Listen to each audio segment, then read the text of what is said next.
Galit na galit siyang nakatingin sa kanila, ang mga mata ay tila gustong pumatay. Ang lalaki ay natakot at agad na tumakas. Inay! Sino ang sasagip sa akin? Sa kabilang banda, sumigaw si Suhang, halimaw. Tumigil ka. Pagkatapos ay sinabi niya sa Longshexi, gamitin ang ikiksi, evil habit. Mabilis na sumugod ang Longshexi, sinaksak ng diretso ang lig nito. Hindi nakapalag ang pinuno ng Dufulang, venomous widow wolf, tumalsik ang dugo at bumagsak ito sa sakit. Ngunit hindi pa iyon sapat para mapatay ito. Agad itong gumapang, ang mga mata ay mas naging mabagsik pa. Ang lalaki, sa pag-aakalang patay na ito, ay tumayo. Salamat sa pagligtas sa akin. Tuwang-tuwa siya. Akala ko mamamatay na ako. Sa kabilang banda, labis na nag-aalala si Suhang, sumigaw, huwag kang tumayo dyan. Tumakbo ka. Nawala ang ngiti ng lalaki. Dahan-dahan siyang sumulyap sa likuran. Siyempre, hindi siya makakataka sa halimaw na ito. Agad nitong ginamit ang kuko, sinaksak ang kanyang katawan, pagkatapos ay hinugot ito. Ganoon na lang, pinatay na siya nito. Nakatayo si Suhang doon, natigilan, ngunit wala siyang magawa. Galit siyang sumigaw, hampas lupang halimaw. Longshexi, gamitin ang Dishanjai, Earththorn Art. Agad na sumunod ang Longshexi sa utos. Yumapak ito sa lupa, nabiyak ang lupa, pagkatapos ay pinakawalan ang atake. Ang lakas nito ay nagdulot ng pag-angat ng isang bahagi ng lupa. Sa kabilang banda, hindi nagpatalo ang Dufulang. Mabilis nitong binuksan ang kakayahang Ingjai, Shadow Strike, pagkatapos ay tumakbo ng mabilis, naiwasan ang isang atake. Patuloy na sumigaw si Suhang, magandang pagkakataon. Munting tigre, gamitin ang apoy para itaboy siya palayo sa sakop ng pangkat. Agad na nagpaputok sina Munting Tigre at Huang Chengsuang. 3 bala ang sumugod. Galit na umalulong ang Dufulang. Pagkatapos, mabilis na sumugod ang Longshexi, kinagat ito. Maaga ko nang nahulaan na tatakbo ka rito. Ginamit ng Longshexi ang Zenni, terrorize. Pagkatapos, lumutang ang Longshexi sa himpapawid, ginamit ang lakas, nagpakawala ng Longli, Dragon Power, pagkatapos ay nagpakawala ng isang nakamamatay na atake sa mukha ng kalaban. Tumalsik ang dugo. Sa wakas, natapos na rin. Sumakay sila sa sasakyan at umalis. Sa loob ng sasakyan, nakita ni Huang Chengsuang si Suhang na nakaupo sa isang sulok, kaya nagtanong siya, Kuya Su, bakit? Masama ba ang pakiramdam mo? Pinaglaruan ni Suhang ang singsing sa kanyang kamay. Nag-iisip lang ng ilang bagay. Masayang sinabi ni Chengsuang, gaya ng dati, kapag may sumasalakay na mapanganib na uri sa ganitong antas, hindi na kailangang magpakilos ng mga yushi para sumaklolo. Kung wala ka, ang pinsala ngayon ay ilang beses na mas malaki. Kuya Su, malaking tulong ang nagawa mo ngayon. Pagkatapos, itinaas ni Chengsuang ang manggas, ipinakita ang isang mahabang peklat. Tingnan mo, itong peklat na ito ay mula sa unang beses kong sumali sa ganitong uri ng labanan para sumaklolo. Ang labanang iyon ay mas malupit pa kaysa ngayon. Mga 50 tao ang namatay. Isang sasakyang pandigma na may baluti ang sinira ng isang Yinbei Yuan, silverback ape, isang espesyal na mapanganib na uri sa yugto ng pagtanda. Ang mga miyembro sa loob ng sasakyan ay nadurog. Sa huli, si Ginoong Kao, ang punong commander ng rehiyon sa Hilaga noon, na siya ring nakatatandang kapatid ni Kuya Su, ang kumilos para mapatay ang halimaw na iyon. Natapos ang labanan. Kumuha siya ng isang bote ng tubig. Inom ka ng ilang lagok, baka gumaan ang pakiramdam mo. Tinanggap ito ni Suhang. Salamat, Kuya Huang. Naiintindihan ko na ang ibig mong sabihin. Nagpatuloy si Huang Chengsuang, ngayon wala tayong magagawa. Ang mga ordinaryong tao sa ating base ay nabubuhay na parang lumulutang na damo, walang masandalan. Walang sinuman ang makakasiguro na pagkatapos matulog ngayon, makikita pa ang sikat ng araw bukas. Tanging sa pagiging yushi tulad ni Kuya Su lamang talaga magkakaroon ng kakayahang protektahan ang sariling buhay. Sa sandaling ito, pinutol ni Suhang ang sinasabi ni Kuya Huang. Tinapik niya ang balikat nito. Huwag na nating isipin ang mga bagay na ito. Uwi na tayo. Kuya Huang, gusto kong kumain ng gulay na ginisa ni Iwen. Ngumiti si Chengsuang. Sige, Kuya Su. Kumain tayo ng marami, patayin natin sa inggit ang batang pasaway na si Iwen. Ang labanan para sumaklolo sa plantasyon ang unang beses na talagang nakita ni Suhang ang mga tauhan na namamatay sa harap mismo ng kanyang mga mata. Siya, tulad ng isang tunay na mandirigma, pagkatapos ng maikling panahon, sa wakas ay naunawaan na tanging sa patuloy na pagpapalakas lamang mapoprotektahan ang sarili at ang mga taong nasa paligid sa magulong mundong ito. Sa sumunod na buwan, umasa si Suhang sa Juri Longdian, Nine Sons Dragon Cannon, upang sanain ang sarili at ang Longsheksi. Napaka-epektibo nito. Bukod sa paglaki ng katawan ng Longsheksi, ang kontrol nito sa enerhiya ng tatlong elemento ay lalo pang lumakas. Ang mga kasanayan ay unti-unting nabubuksan, ang epekto ay ilang beses na mas malakas kaysa dati. Habang si Suhang ay nakatuon sa pagsasanay, ang himpilan bilang 7 ay tinanggap ang isang pamilyar na bisita. Dumating si Lulang, nakasakay sa isang napakadelikadong uri, ang Redong Mushai, Dermal Demon Leon. Nakababatang kapatid, matagal na tayong hindi nagkita. Labis na nagulat si Suhang. Napakaganda niyan. Hindi ko alam kung ang aking Longsheksi ay may katangian para sakyan. Tumalon si Lulang, lumapit. Sige, bata. Narinig ko na noong nakaraan, sumali ka sa isang labanan para sumaklolo sa plantasyon, napakaganda ng ipinakita mo. Espesyal ka pang binigyan ng regalo ng commander noon. Napakagaling. Karapat-dapat kang maging alagad ni Guro. Nahihiya si Suhang. Ikatlong nakatatandang kapatid, hindi ba't sinabi mong inutusan ka ni Guro na suriin ako bawat buwan? Mula nang umalis ka noon, 1 buwan na ang nakalipas. 1 buwan na ba talaga? 1 buwan na nga. Bahala na. Nitong 2 araw, sakto namang libre ako kaya pumunta ako rito. Para hindi na ako hanapan ng gulo ni Guro kapag hindi ako libre. Sige na, munting nakababatang kapatid. Ilabas mo na ang Longsheksi para makita ko. Mamaya, susuriin natin. Kinamot ni Suhang ang ulo. CJ. Halika rito, Longsheksi. Pagkatapos, lumapit ang Longsheksi, tumayo sa tabi ni Suhang. Labis na nagulat si Lulang. Hindi naman siguro. Ang bilis naman. Stang ina, munting nakababatang kapatid, ang paraan mo ba ng pagtuturo ay perpektong antas? Nang mapuri, agad na nahiya si Suhang. Paano naman? Lagi kong ginagamit ang paraan na ibinigay ni Guro. Siguro si Munting Xi, Little Xi, baka mabilis lang sumipsit. Nang marinig iyon, natigilan si Lulang, hindi na makapagsalita pa. Pagkatapos, ikinaway niya ang kamay, tumanggi. Ibalik mo na ang Longsheksi, munting nakababatang kapatid. Hindi na kailangang suriin. Ayon sa utos ni Guro, kapag ang Longsheksi ay lumaki hanggang sa gitnang yugto ng pagtanda, ang pagsasanay mo sa linya ng depensa sa hilaga ay magtatapos na rin. Mag-ayos ka na ng gamit, pagkatapos ay bumalik ka sa kuta para makipagkita kay Guro. Nagulat si Suhang. Ang bilis naman. Uwi na agad. Sa kabilang banda, umiiyak ng malakas sina Iwen at Huang Chengsuang. Kuya Su, hindi namin kayang iwan ka. Kapag umalis ka, hindi kami makakatulog. Ganoon ba? Mukhang napaka-aktibo ninyo. O kaya, hayaan nating si Munting Xi ang magpatakbo sa inyo. Nang marinig iyon, agad na itinuro ni Huang Chengsuang si Iwen. Kuya Su, bakit mo ako tinitingnan? Si Iwen ang hindi makatulog. Stang ina, hindi makatulog ang kapatid mo. Tumawa ng malakas si Suhang. Walang sinuman sa inyo ang makakatakas.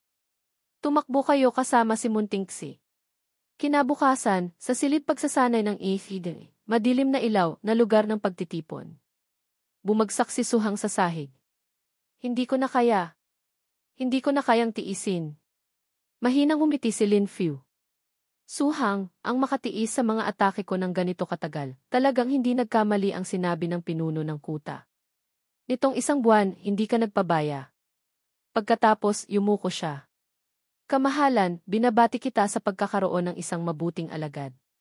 Kahit hindi isang henyo, tulad ng ibang mga nakatatandang kapatid, mayroon naman siyang sapat na tiyaga.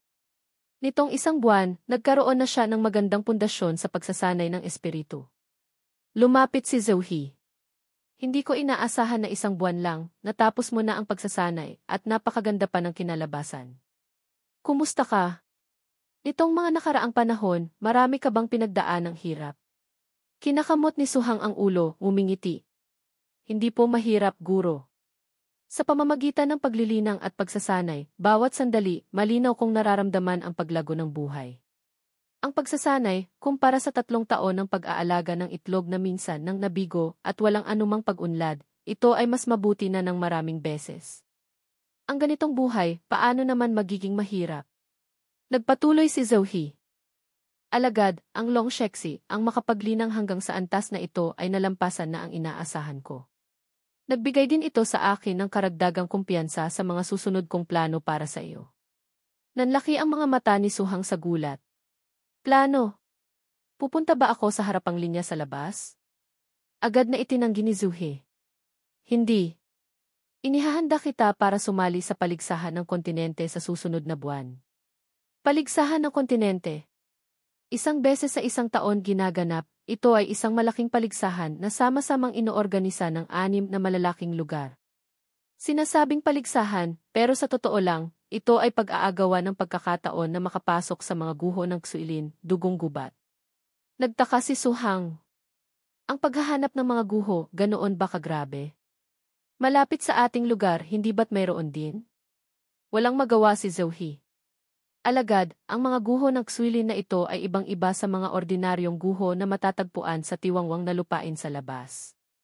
Ang mga guho ng Xuilin ay napapaligiran ng isang harang na may napakalakas na puwersa, hindi makapasok sa loob.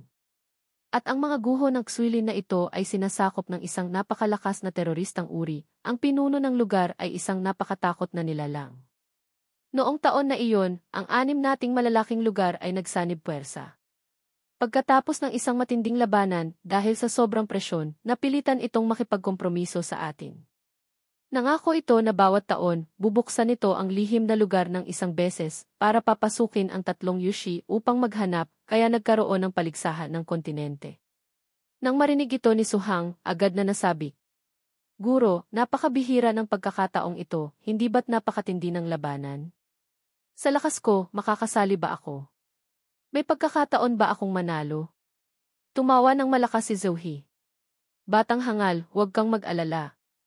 Ang pinuno ng mga guho ng Xuilin ay bubuksan lamang ang labas na bahagi ng mga guho, hindi ang sentro ng mga guho. Para sa isang bagong yushi na tulad mo, talagang kaakit-akit. Ngunit para sa mga tunay na dalubhasa, hindi gaanong kaakit-akit. Kung ganoon ang sinabi ni Guro, tiyak na kukuha ako ng isang pwesto. May tapang. Itinaas ni Zouhi ang 4 na daliri. Ngayon, bukod sa iyo, may 4 pang kasama kang sasali. Bukas, aayusin ko para makilala ninyo ang isa't isa, pagkatapos ay magsisimula na ang bagong espesyal na pagsasanay. Bagong espesyal na pagsasanay? Saan po iyon? Quisayong Ghost Bear Forest. Nagulat si Suhang. Quisayong Sa tiwangwang na lupain, malalim sa timog ng linya ng depensa sa timog, may isang malaking gubat, napakalawak ang sakop, tinatawag na Quixyonglin doon naninirahan ang isang kawan ng mga ligaw na oso na may nakakagulat na dami. Isang malaking hayop na may habang 4 na metro at bigat na tinatayang tonelada. Ngunit, likas na hindi makagamit ng enerhiya, kaya hindi ito kabilang sa mga mapanganib na uri. Ngunit ang kawan ng mga osong ito ay paminsan-minsan nagpapakita ng ebolusyon na may nakakagulat na lakas sa pakikipaglaban, kaya ang lugar na ito ay naging isang tiyak na kamatayan, kahit ang mga yushi ay kailangang mag-ingat. Talagang karapat-dapat sa pangalan na makakapagpaiyak sa lahat. Medyo nag-aalala si Suhang. Guro, ang Quixyonglin, hindi ba't isang tiyak na kamatayan iyon? Lumingon si Zouhi, umalis. Ang tungkol sa Quixyonglin, malalaman mo rin pagdating ng panahon. Bago iyon, bumalik ka sa silid, mag-ayos ka ng ilang araw. Labis na natakot si Suhang, sumigaw, Guro. Isang hapon, paglubog ng araw. Sa loob ng bahay, 2 barya ang gumulong sa mesa. Hindi mapigilan ni Suhang na mag-isip. Bago pumunta sa harapang linya, ang 2.5 milyong allowance ay naubos na lahat. At ang susunod na allowance, kalahating buwan pa. Lumingon siya, tiningnan ang Long Sheksi na masarap kumain. Kung gusto kong mapanatili ang kasalukuyang bilis ng paglaki, hindi maaaring kulangin ang pagkain. Bawat beses, hindi ito pang matagalang solusyon. Mukhang kailangan kong mag-isip ng paraan para kumita ng pera. Sa totoo lang, hindi kinakapos sa paraan para kumita ng pera ang mga yushai.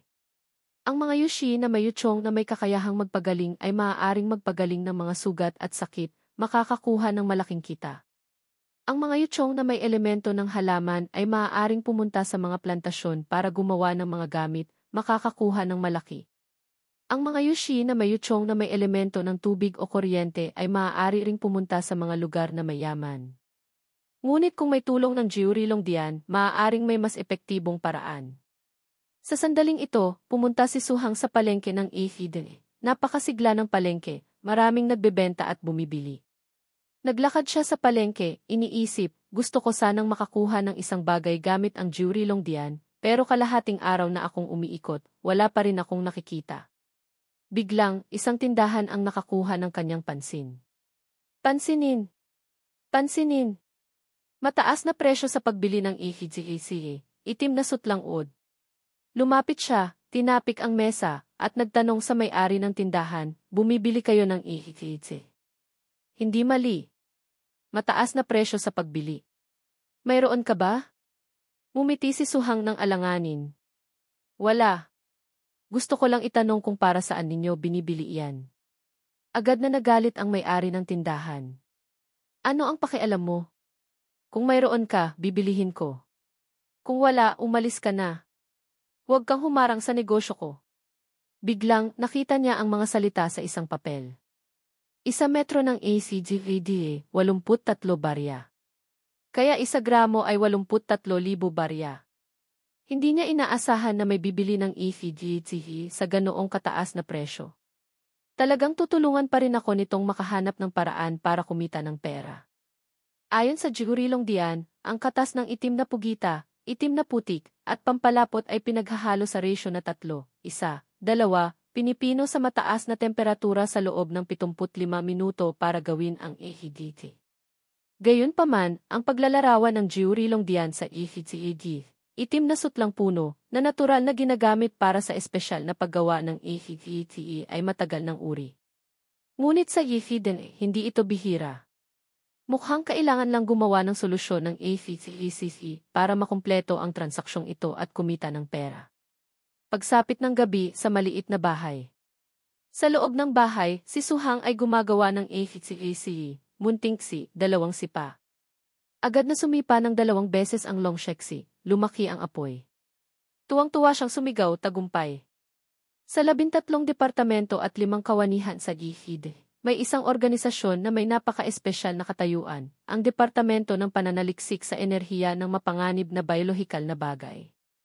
Ang tungkulin nito ay pag-aralan ang mga mapanganib na nilalang at enerhiya. Ang lugar ng pananaliksik ay may 3 pangunahing instituto. Siguro iyon ang lugar na talagang bumibili ng EHCECE sa malaking dami. Kahit na malaki ang kikitain sa transaksyong ito, ang pagpapakalat ng maraming EHCECE sa palengke ay tiyak na kailangang mag-ingat. Baka may makatuklas sa Jiurilong diyan. Ang ACCVTSU ay hindi lamang bihira, mabagal din itong lumaki. At may ilang mapanganib na uri na gustong-gusto kumain ng mga batang dahon ng EHCED, lalo itong nagiging bihira. At ang isang sanga ng EHCEDs na may taas na 1 metro, bawat taon ay ilang metro lamang ng EHCED ang makukuha. Ang biglaang pagkakaroon ng malaking dami ay tiyak na makakatawag ng pansin. Kaya ang pinakamagandang paraan ay maghanap ng isang lugar na maaaring bumili ng mura, pagkatapos ay tumakas. Sa sandaling ito, naglalakad siya sa gitna ng maraming tao. Lumapit siya sa harap ng tindahan ng Ki Hongfa Shangxia, Ki Hongfa Trading. Tuwang-tuwa siya. Ito na nga. Kinuha niya mula sa bulsa ang maliliit na bote. 30 gramo, 2.5 milyon. Bibilhin mo ba? Tuwang-tuwa ang may-ari ng tindahan. Bibilhin. Bibilhin. Pero saan mo nakuha ang ganyan karami? Pagkatapos, kumuha siya ng isang espada, itinutok sa liig ng babae. Ang hindi dapat itanong, huwag mong itanong. Natakot ang babaeng may-ari, nanginginig. Hindi magtatanong. Hindi magtatanong. Pagkatapos, padabog niyang isinara ang pinto, lumabas. Tiningnan ang pera sa kamay, nag-isip siya. Ang perang ito hindi maaaring gamitin agad. Ang pinakamagandang paraan ay pumunta sa kuta, ipagpalit ng kaunting pagkain para sa Longshexi. Maghintay ng ilang panahon sa kasabihin. Sakto namang makikipagkita sa mga kasama sa espesyal na pagsasanay. Sa sandaling ito, sa isang palasyo. Sinabi ni Wang Xun, kilala ko si Su Hang. Kung tutuusin, dati kaming magkasama sa espesyal na pagsasanay. Isang ordinaryong tao lang, walang likas na talino bilang Yushai. Hindi ko inaasahan na maswerte siyang nagustuhan ng pinuno ng kuta, tinanggap bilang alagad. Napakaswerte talaga. Galit na idinabog ni Lacson ang kamay sa mesa. Isang taong umasa lang sa swerte.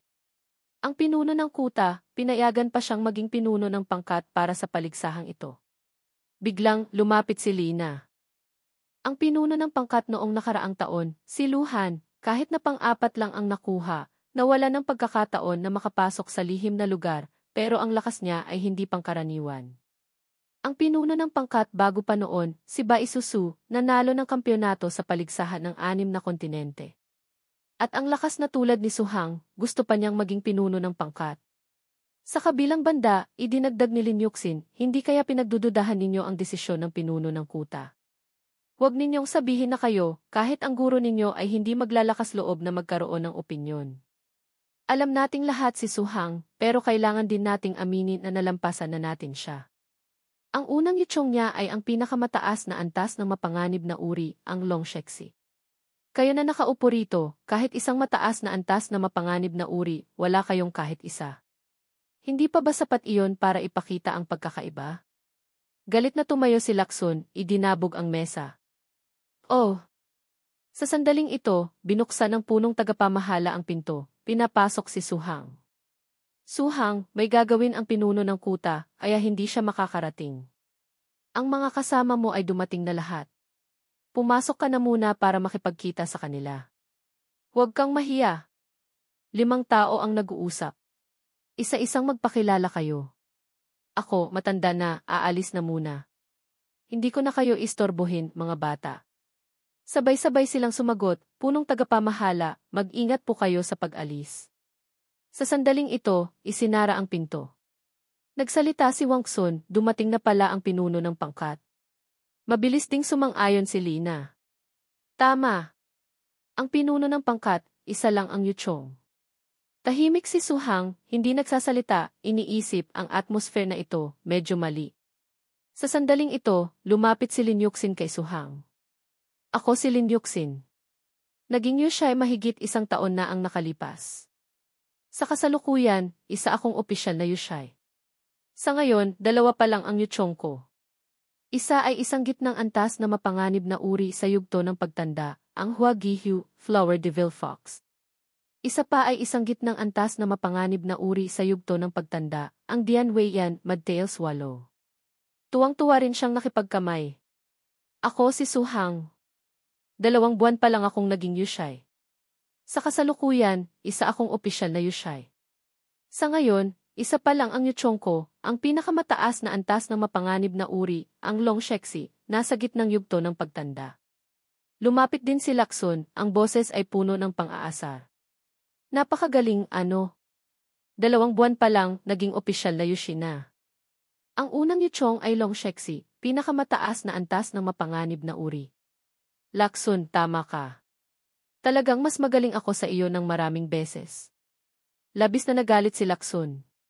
Mahigpit niyang ikinuyom ang kamao, naggangalit ang mga ngipin. Pagkatapos, itinaas niya ang kamay, ang singsing niya ay kumislap ng mas malakas. Mas malakas sa akin. Gusto kong makita. Hong Lin Shu, Red Scale Beast. Agad na isang malaking hayop ang lumipad palabas. Ano? Takot ka na? Naisip ni Su Hang, ang kasalukuyang Longshexi, kumpara sa taong ito, talagang hindi mataas ang tsansang manalo. Ngunit, may tulong ng Jiuri Dianjay, 9 Sons Canon, pagdating sa paligsahan, kung hindi ko siya kayang patumbahin, hahanap na lang ako ng tokwa para ipukpok sa ulo ko. Walang pakialam si Su Hang. Tiningnan ko ng kalahating araw, nasa ganap na yugto na ito, hindi mali. Ngunit, parang hindi ito pinakamataas na antas ng mapanganib na uri. Wala ka ba niyan? Nang marinig iyon ni Lacson, labis siyang nagalit. Suhang. Pagkatapos, lumapit si Lina, itinulak si Lakson sa likuran. Ito ay isang pagtitipon na inayos ng pinuno ng kuta. Lakson, kailangan mong isipin ang mga kahihinatnan. Mahinang ngumiti si Suhang. Huwag kang mag-alala, hindi ka gagawa ng masama ng pinuno ng kuta. Ngunit, sa loob ng kuta, basta-basta kang nagpapalabas ng yutsong. Kung ano ang gagawin ng pangkat ng mga bantay, hindi ko alam. Agad na itinago ni Lakson ang yutsong, galit na galit. Ang mga mata niya ay puno ng galit habang tinitingnan si Suhang. Ang paligsahan sa isang buwan, mas mabuti pang huwag tayong magkita. Kahit ang kamalayan ng pagkakaisa para sa karangalan ng Ifidens na lugar ng pagtitipon, wala ka. Lumingon si Suhang, umalis. Ang ganitong kasama, mas mabuti pang hindi ko makilala. Pagkatapos, padabog niyang isinara ang pinto. Nakatayo si Lakson doon, nangingitim sa galit. Tske! Ang yabang. Nakaupo si Wangsun, umingiti. Huwag kang magmadali. Sa hinaharap, maraming pagkakataon para parusahan siya. Sa kabilang banda, unti-unting umakyat si Suhang sa hagdan. Ayon sa utos ni Guro, bukas, kailangan kong pumunta sa Quixionglin. Pagkatapos, nag-isip siya. Ang mga kasamang hindi sumusunod, siguro pagsubok din iyon na ibinigay sa akin ni Guro. Gamitin ang espesyal na pagsasanay sa Quixionglin pagbalik ko, tiyak na magiging karapat-dapat akong pinuno ng pangkat. Kinaumagahan, sa bahay ni Suhang. Biglang, may kumatok sa pinto. Sumigaw si Zhang Cheng, Ginoong Su. Ako si Zhang Cheng, pinuno ng mga bantay ng Ifiden. Ako ang maghahatid sa inyo sa Quixionglin ngayon. Sumigaw si Suhang, pumasok ka. Sa sandaling ito, binuksan ni Zhang Cheng ang isang mapa. Ginoong Su, ito ang lokasyon ng Ifiden na lugar ng pagtitipon. Pagkatapos, itinuro niya ang Maoding Zen, Maoding Town. Ito ang ating destinasyon ngayon, isang katamtamang laki na lugar ng pagtitipon sa gilid ng Quixionglin. Ang distansya sa pagitan ng Maoding Zen at ng Ifiden na lugar ng pagtitipon ay hindi lalampas sa 150 kilometro. Ngunit sa pagitan ng dalawang lugar na ito, kalahati lamang ng daan ang naayos na. Kaya ang aktwal na daan ay medyo bako-bako. Dagdag pa, sa daan, maaaring makatagpo tayo ng mga mapanganib na uri na wala sa kontrol. Aabutin tayo ng 1 hanggang 2 araw bago makarating. Medyo nalito si Suhang. Ginoong Su, mayroon pa po ba kayong tanong? Lumingon si Suhang, umalis. Wala. Tara na. Sa sandaling ito, nakarating na sila sa gubat ng Quixionglin. Ang Ifiden na lugar ng pagtitipon ay nasa Kaihonguin, Desolate Wild Plain. Ang Quixionglin din ito ay isang napakalaking lugar na may dose-dose ng malalaking lugar ng pagtitipon. Ang mga katamtamang laki na lugar ng pagtitipon ay mas marami pa. Huminto ang sasakyan, nakarating na sila. Sinabi ni Zhang Cheng, Ginoong Su, nakarating na tayo sa paanan ng bundok. Mamaya, maghahatid kami ng mga gamit. Ngayong gabi, dito tayo matutulog. Malamig na sumagot si Suhang mula sa likuran, sige. Sa sandaling ito, sa itaas ng gusali, may isang taong nagsasalita sa radyo. Hello! Ako si Andelu, pinuno ng Zhenchanian, Zhencha Town. Ang grupo ba ito mula sa Ifiden na lugar ng pagtitipon? Sa kabilang banda, sumagot si Zhang Cheng. Ako si Zhang Cheng, pinuno ng pangkat ng mga bantay bilang isa ng dibisyon, bilang 3 sa pangkat pandigma bilang 5 ng Ifiden na lugar ng pagtitipon. Kailangan naming pumasok sa bayan para magpahinga. Agad na umalingaw ang kabilang linya. Sabihin ang pinakabagong password. Mabilis na binasa ni Zhang Cheng ang password. Sa sandaling ito, lumabas si Andelu kasama ang 2 bantay. Pinuno Zhang, pagod na kayo sa malayong paglalakbay. Masayang sinabi ni Zhang Cheng, Andelu, maganda ang iyong espiritu. Ngayon, nagdala ako ng isang mahalagang bisita. Tulungan mo akong ayusin ang tirahan. Bukas palad si Andelu.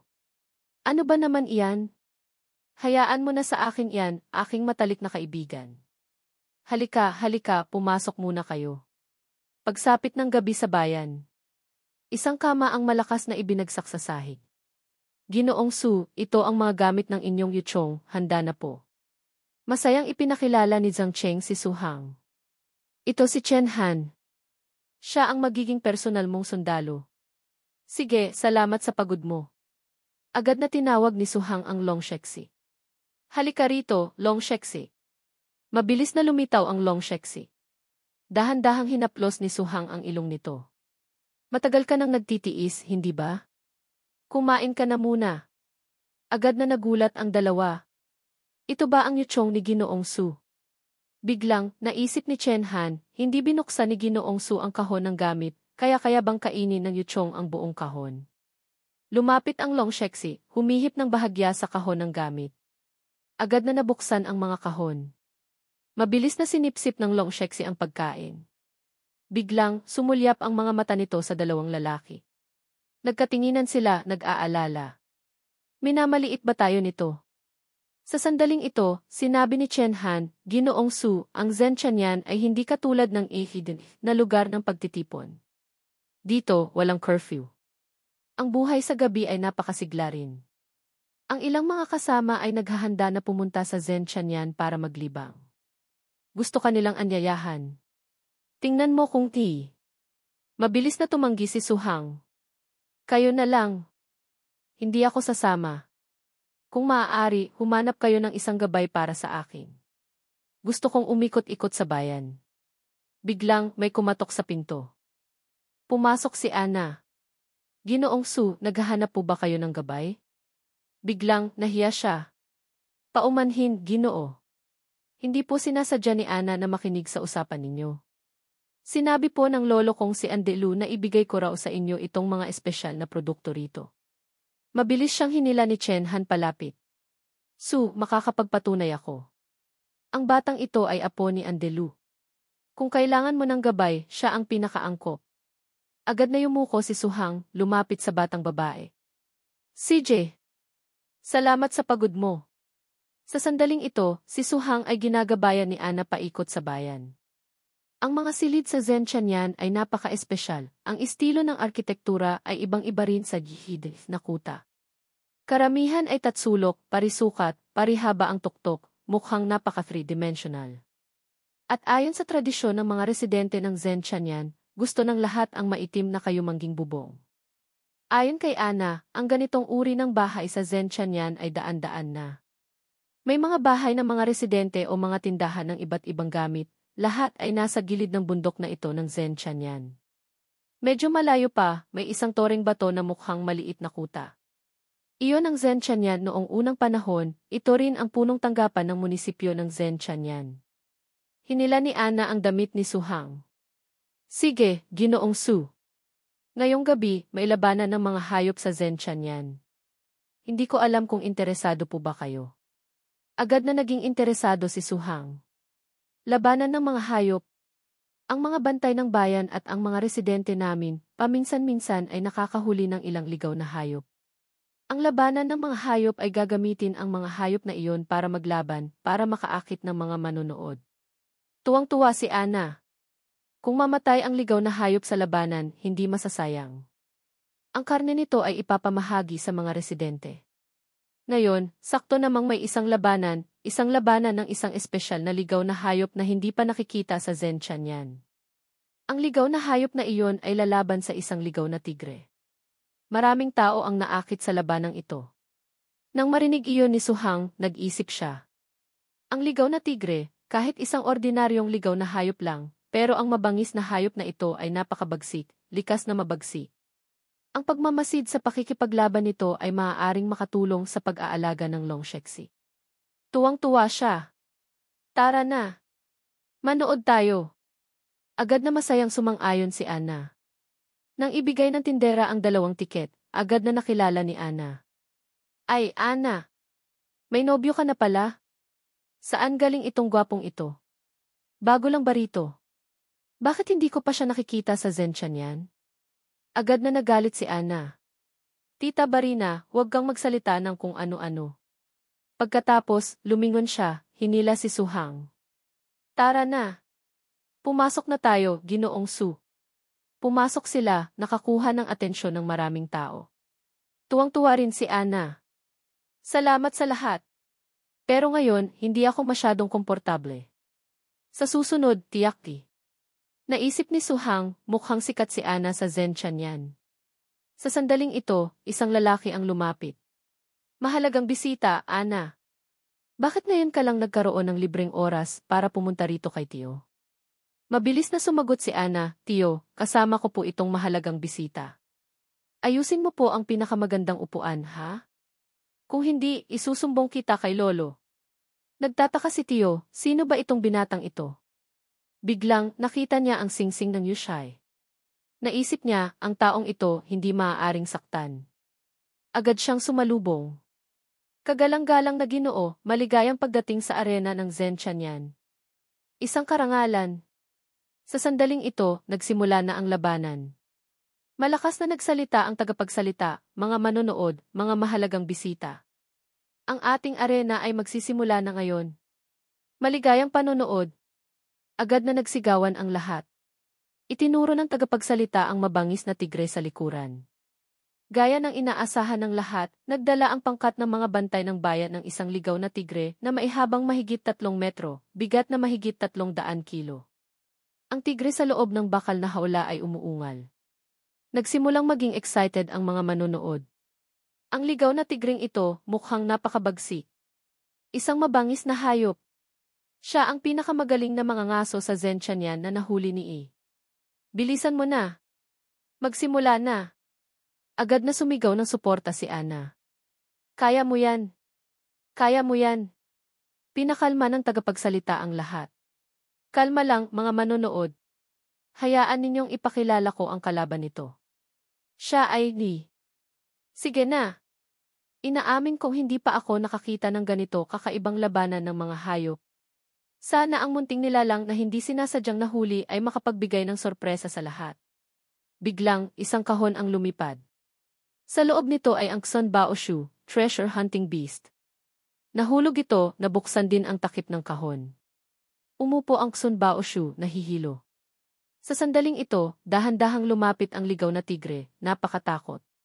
Mabilis na tumalon palabas ang Xun Baoshu, ngunit agad din itong bumagsak sa lupa. Tumawa ng malakas ang mga manonood. Unang beses kong makakita ng ganitong takbo.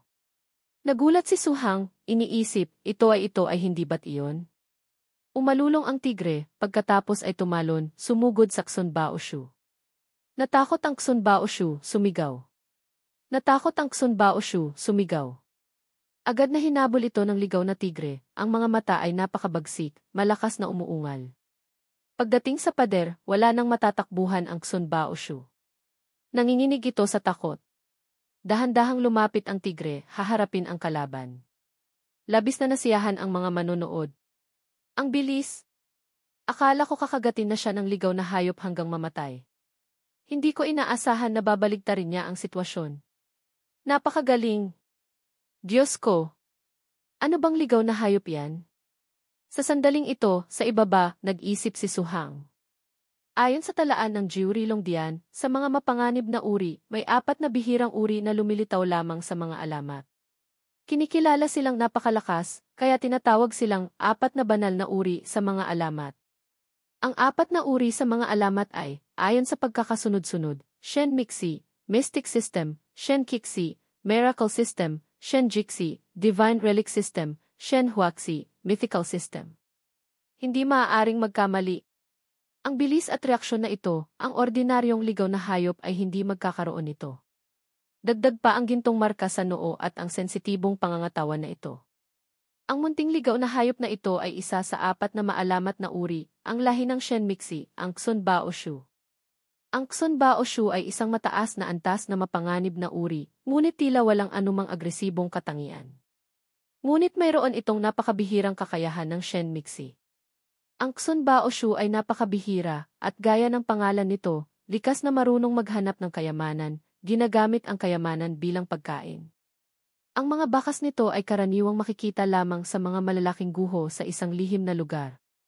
Hindi ko inaasahan na makikita ko ito rito. Tiyak na hindi ko maaaring palampasin ang pagkakataong ito. Sa sandaling ito, lumingon si Suhang kay Ana. Tanong ko lang, gusto kong bilhin ang munting hayop na iyon. Pwede ba? Nahihiya si Ana. Ginoong Su, ang munting hayop na iyon ay naibenta na ng pangunahing mga ngaso ng alak sa Zen Chanyan kay Tio Matanda. At si Tio Matanda ang may-ari ng arena ng Zen Chanyan. Ang mga hayop na naglalaban sa arena ay pag-aari niya. Kaya, pakisuyo, Ana, dalhin mo ako kay Tiyo Matanda. Sa sandaling ito, sabay silang pumunta sa lugar ng trabaho ni Tiyo Matanda. Baka hindi pwede, Ana. Kahit kaibigan mo pa, hindi ko maaaring pagbigyan ang kahilingang ito. Alam mo rin ang mga patakaran ng arena. Maliban na lang kung ang isang panig ay masugatan, mawalan ng kakayahang lumaban, o mamatay pa nga, kung hindi maaaring itigil. Nagmamakaawa si Ana. Tiyo, nakikiusap po ako sa inyo. Nahihiya ang lalaki. Talaga. Hindi pera ang problema. Naku, Tiyo Matanda. Alam ko lang na ang munting hayop na iyon ay naibenta sa inyo sa halagang 2,000. Babayaran kita ng 4,000. Sapat na ba iyon? Ngumiti ang tiyo at sinabi, sige na, Ana. Dapat mong malaman na kahit ang henerasyon ng tatay ko, ay hindi sinira ang mga patakaran ng arena na ito. Sa sandaling ito, nagsalita si Suhang. At Ginoo, nag-aalala po ba kayo tungkol sa mga talaan at tiket sa pagpasok, tama po ba? Mahal na bisita, sa pagkakaalam ko, ang hayop na ito ay hindi itinuturing na bihirang uri. Talaga bang kailangan mo itong makuha? Nagkakamali po kayo ng intindi sa akin. Siyempre, mayroon akong dahilan. Ngunit ayoko rin pong sirain inyo ang mga patakaran. Mayroon akong ideya. Tingnan po ninyo kung pwede. Sa labas, umalingaw-ngaw ang anunsyo. Mga manonood, dahil sa isang espesyal na sitwasyon, ang labanan ng mga hayop na ito ay pansamantalang ititigil. Nang marinig ito ng mga manonood, agad na nainis. Bumili kami ng tiket para makapasok. Seryoso akong nanonood. Ang arena mo, mabubuksan pa ba? Sa susunod, hindi na ako pupunta. Sa sandaling ito, lumabas si Rad at nagsalita, mga manonood, huwag kayon. Ma-excite. Pakinggan ninyo muna ako. Una, ang bayad sa tiket ay ibabalik sa inyo, 3 beses ang halaga. Ang mga taya ay ibabalik din pangalawa, ang labanan ng mga hayop ngayon, kasama ang napaka-espesyal na labanan, inaanyayahan namin ang isang bagong hamon, si Suhang. Sa sandaling ito, lumabas si Suhang sa ilalim ng ilaw ng entablado. Labis na nagulat ang mga manonood sa ibaba. Ano? Ang labanan ng tao laban sa hayop, ilang taon na nating hindi nakikita ang ganitong labanan. Rad, magaling. Sa sandaling ito, umalulong ang tigre, puno ng takot. Mabilis itong sumugod kay Suhang. Natakot ang mga tao. Mamamatay siya. Sa kabilang banda, labis ding nag-aalala si Ana. Ginoong Su, kailangan mong manalo. Sa sandaling ito, itinaas niya ang kamay. Halika rito, Long Sheksi. Agad na lumipad palabas ang Long Sheksi. Nakita ng tigre na malaki ang kalaban nito, agad na huminto. Nanginginig ito sa takot. Walang tigil ang sigawan ng mga manonood sa ibaba. Mapanganib na uri. Isang Yushai. Diyos ko. Ang huling beses na nakakita tayo ng Yushai sa Zhentianyan ay 3 buwan na ang nakalipas. Ngayon, hindi na sayang ang pagpunta. Sa ilalim ng malakas na sigawan ng lahat, ngumiti si Suhang ng may kasiyahan. Sa sandaling ito, naisip ni Rad, napakabata pa, pero nagmamay-ari na ng pinakamataas na antas ng mapanganib na uri. Mabuti na lang at naging magalang ako kanina. Mukhang nakahanap si Ana ng isang mabuting kaibigan ngayon. Sa sandaling ito, matalim na tiningnan ng Long Sheksi ang tigre. Ilang dahon ang lumipad, sumitsit. Nagsalita si Suhang, Long Wei, Dragon Might. Agad na umalulong ang Long Sheksi. Sa kabilang banda, nanginginig ang tigre sa takot. Naging napakaliit nito. Huwag mong patayin ang tigre. Nagkamali ang tigre. Talagang nagkamali. Biglang, nagulat sila. Ang Xun Baoshu, sa sandaling ito, mabilis na tumakbo. Naisip ni Suhang, sa ganitong kalagayan, siguro nasa bagong silang hanggang sa unang yugto ng pagtanda pa lang ito. Ngunit ang reaksyon at bilis ay napakabilis. Talagang isang mahiwagang lahi. Biglang, sumigaw si Suhang, gamitin ang iksi, evil habit, sugod. Pagkatapos, sumugod ang Long Sheksi. Lumipad ito, hinabol ang Xun Baoshu. Natakot ang Xun Baoshu, tumakbo habang umiiyak. Sa kabilang banda, agad na nag-utos si Suhang, gamitin ang ikalawang yugto ng pagbubukas, pabilisin. Agad na bumilis ang Long Sheksi. Ibinuka nito ang bibig, umalulong. Patuloy pa ring tumatakbo ang Xun Baoshu, sumisigaw sa takot. Biglang, yumapak ang Long Shexi sa lupa, ngunit mabilis itong tumalon, nakaligtas. Patuloy na sumigaw si Su Hang, Long Wei, Dragon Might, ikalawang yugto, Zenjai, Shockwave. Mabilis na ginamit ng Long Shexi ang Chiu, naging mga lilang usok. Sa ibaba, ang mga manonood ay labis na nagulat. Nakakatakot. Ito ba ang lakas ng isang Yushe? Kung makakaharap nito ang yuchong niya, tiyak na malilipol ang buong pangkat ng mga bantay ng bayan. Natakot ang Xun Baoshu, sumigaw, tumutulo ang luha. Nang makita ang malaki at mabangis na Long Shexi na dahan-dahang lumalapit, natigilan ito, hindi makagalaw. Pagkatapos, binuhat ito ng Long Shexi, dinala kay Su Hang. Masaya si Su Hang. Ngayon, hindi ka na makakatakas, ha? Mahinang sumigaw ang Xun Baoshu. Sa sandaling ito, sa opisina ng tagapamahala ng arena. Labis na nasasabik si Rad, napakagaling.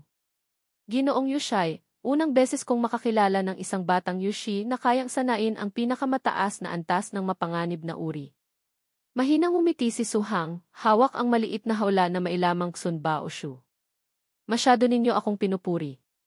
Paumanhin sa pang-aabala, pero talagang nagtataka ako, ang isang yuchong na may ganitong kabilis, bakit nahuli?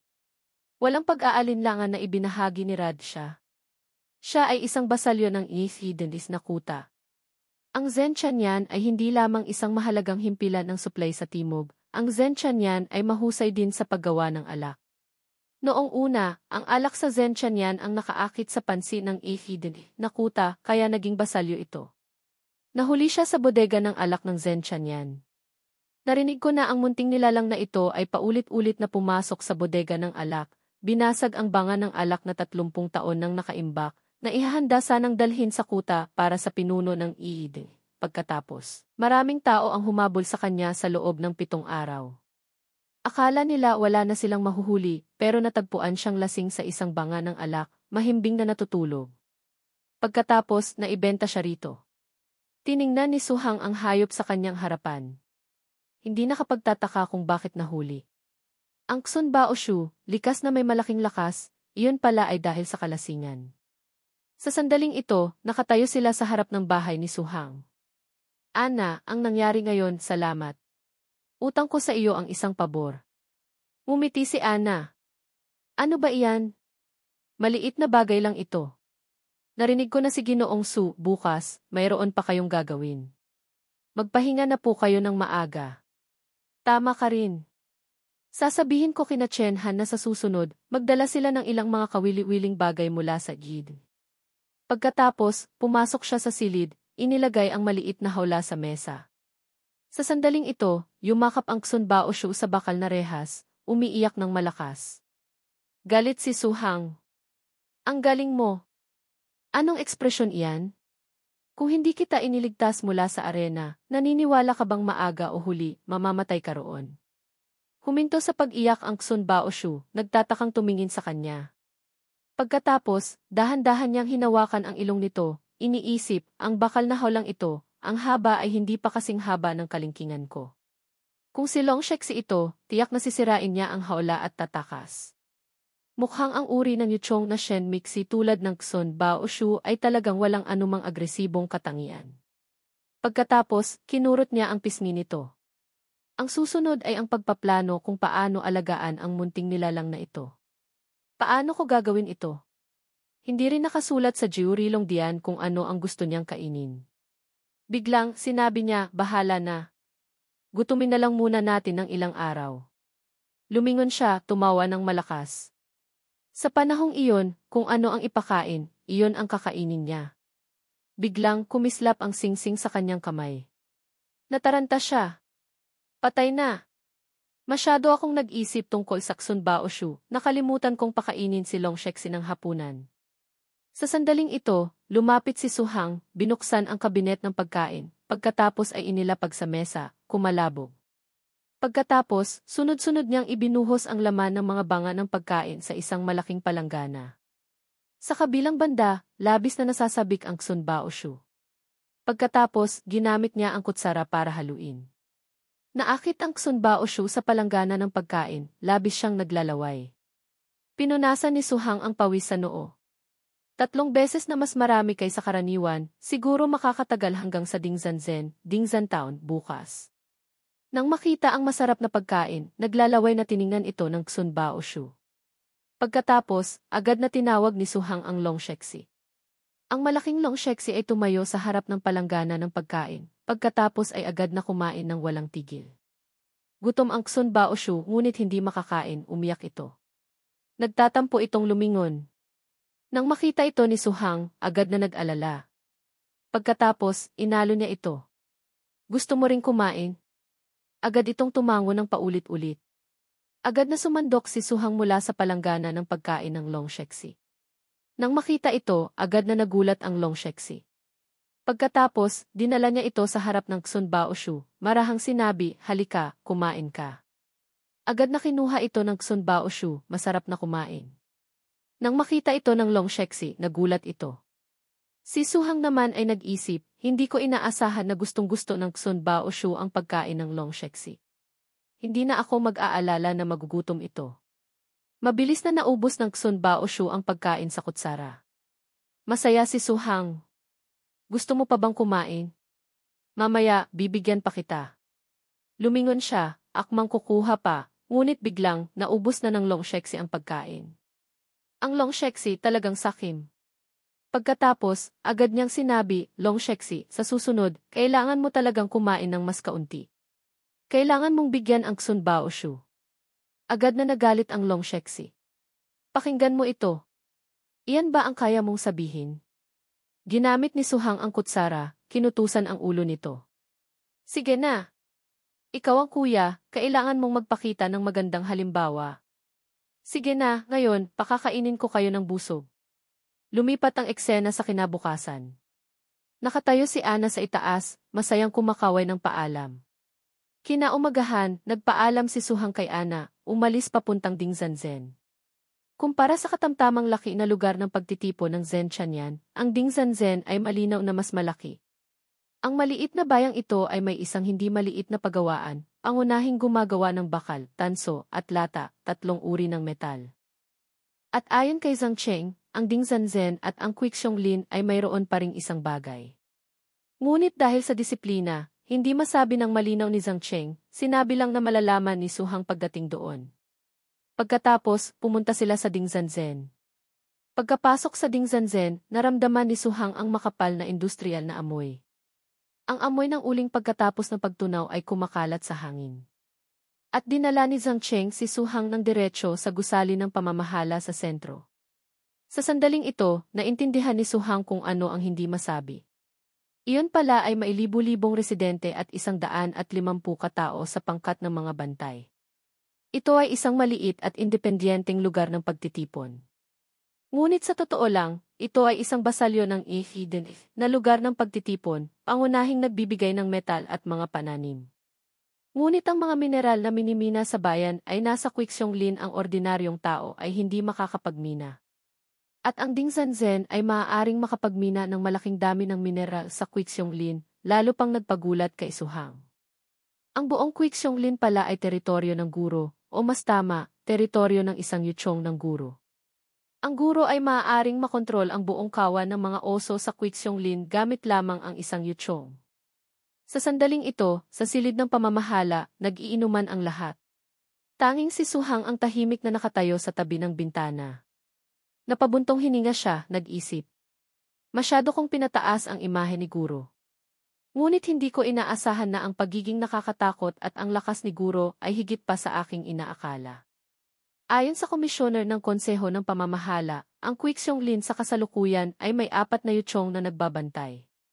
Sa mga ito, ang pinakamalakas ay isang profesional na yushai mula sa Ihide na kuta. Ang 3 pang natitira ay pawang mga alagad na pataas. Naging seryoso ang kanyang mga mata. Kahit sabihing taga-isin sila. Pero gabi na. Sa silid, nakahiga ang Longsheksi sa sahig, natutulog. Nakaupo si Suhang sa mesa, hinahaplos ang Xun Baoshu. Para sa isang yushai, ang isang walang kapantay na yuchong ay mas kaakit-akit pa kaysa sa kapangyarihan at pera para sa ordinaryong tao. Kung makikilala ba ng ilang Yushai sa Kwiksyonglin ang Xun Baoshu, iyon ay masyadong hangal na.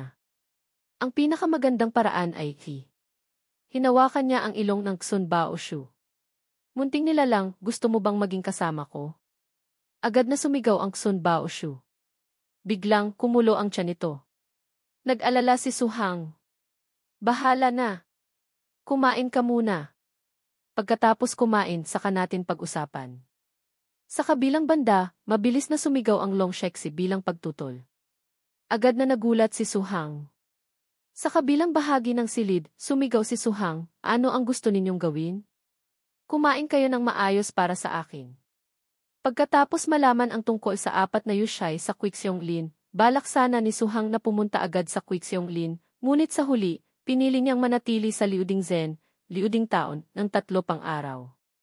Ang dahilan ay napakasimple. Gusto niyang makipag-ugnayan sa espiritu ng Xun Baoshu para makontrol ito anumang oras. Ngunit hindi ito kasing dali ng inaakala. Gusto ni Suhang na makipag-ugnayan sa espiritu, ngunit palaging tinatanggihan ng kamalayan ng Xun Baoshu.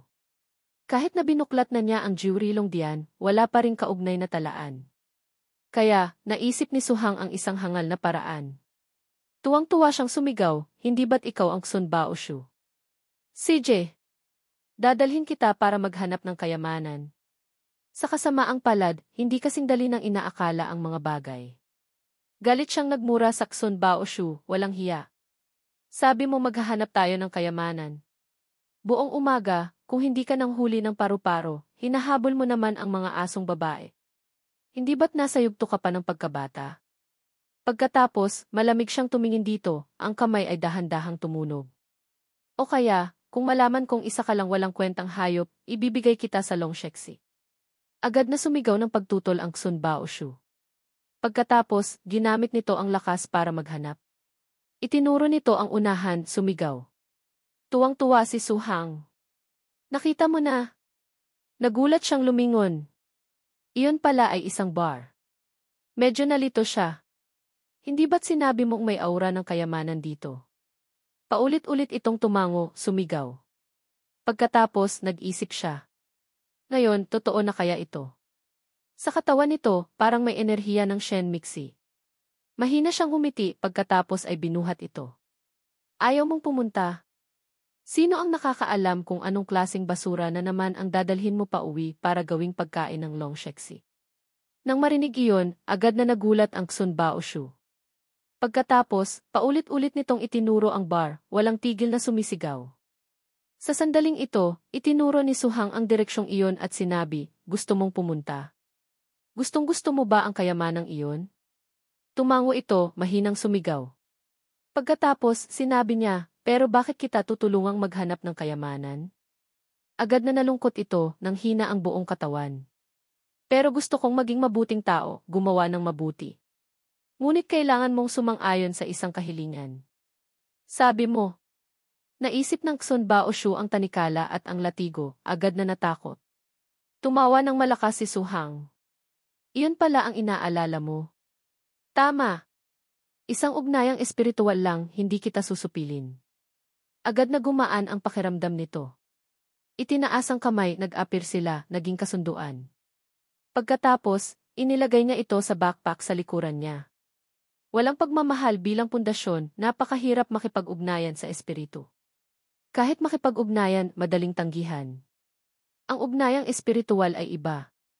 Basta't hindi ka lumalaban, lahat ay magiging maayos. Sa sandaling ito, sa counter ng bar, ang bartender ay nag-aalog ng shaker, sumisitsit. Pagkatapos, naglabas siya ng isang baso ng alak. Ito ang Humen, Firegate, na inorder ng ginang. Binuksan ni Suhang ang pinto, pumasok. Agad na inanyayahan siya ng waiter. Ginoo, gusto po ba ninyong umorder ng isang baso ng sikat na Humen sa aming bar? Mabilis ding sumagot si Suhang. Gusto ko lang tumingin. Hindi na kailangang asikasuhin. Pinunasan ng waiter ang mga bote ng alak, nag-isip. Pumunta sa bar sa tanghali para lang tumingin? Ano ba naman iyan? Pagkatapos, pumunta siya para sabihin sa dalawang bantay. Ang taong ito, mukhang kakaiba. Baka isa siyang mersenaryo mula sa ibang lugar o may kaugnayan sa mga mersenaryo. Tingnan muna natin kung ano ang gagawin niya. Biglang, itinuro ng Xun Baoshu ang isang gamit sa harap nito, sumigaw. Nagtaka si Su Hang. Ito. Nagdududa siya. Ikaw ba ay Xun Baoshu o isang Jiaoshu, trash beast?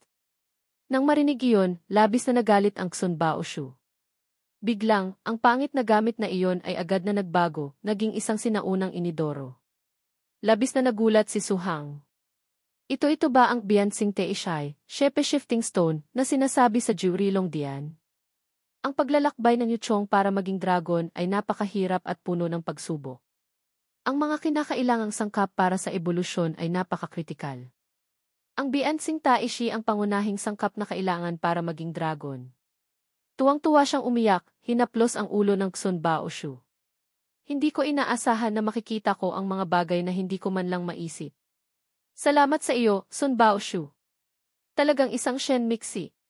Biglang, galit na lumapit ang waiter. Hoy! Ano ang ginagawa mo dyan? Ikaw ba ay customer o nanggugulo? Agad na masayang sinabi ni Su Hang, ang batong iyan kukunin ko. Magkano? Nagulat ang babaeng waiter. Ha? Gusto mong bilhin ang Yingguang Guanshai, Shadow Light Viewing Stone. Pagkatapos, nag-isip siya. Ang batong ito ay natagpuan ng amo sa tiwangwang na lupain. Ngunit sa mga natagpuang gamit, bukod sa kaya nitong magbago ng anyo, wala na itong ibang silbi. Kaya inilagay ito sa tindahan bilang palamuti. Ngunit kung sasabihin ko iyon, hindi ba't iisipin ng customer na walang estilo ang tindahan?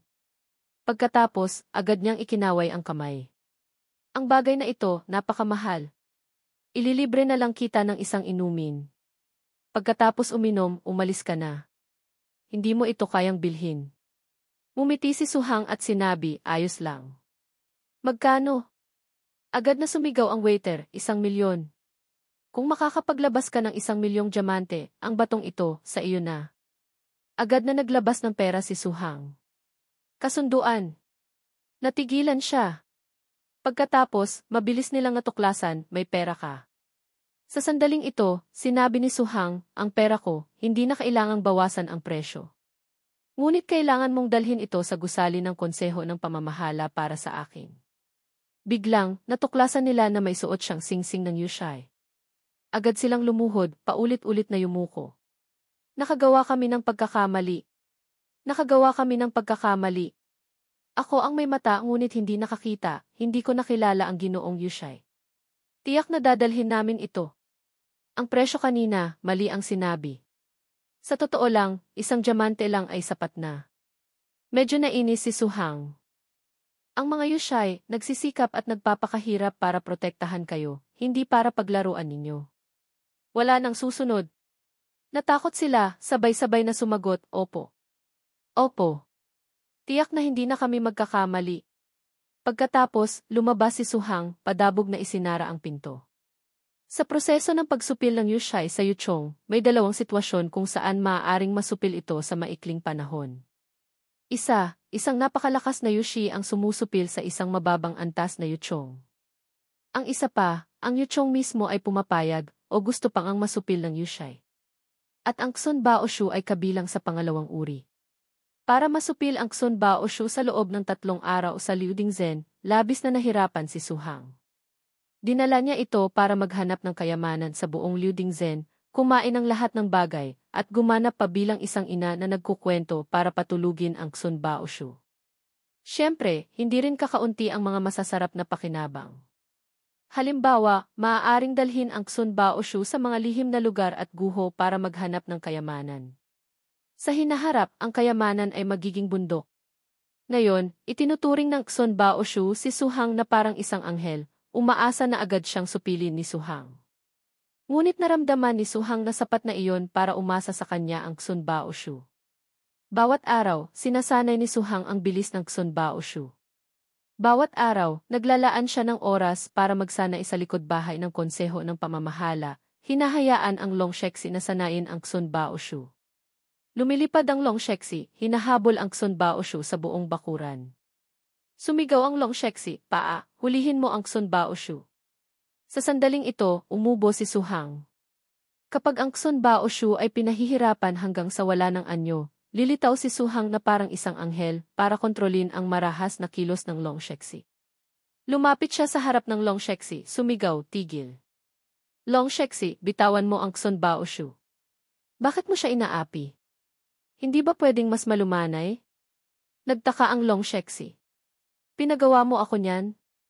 Ang pagligtas sa Xun Baoshu mula sa mga kuko ng Long Shexi ay lalo pang nagpatibay sa tiwala at paghanga ng munting nilalang.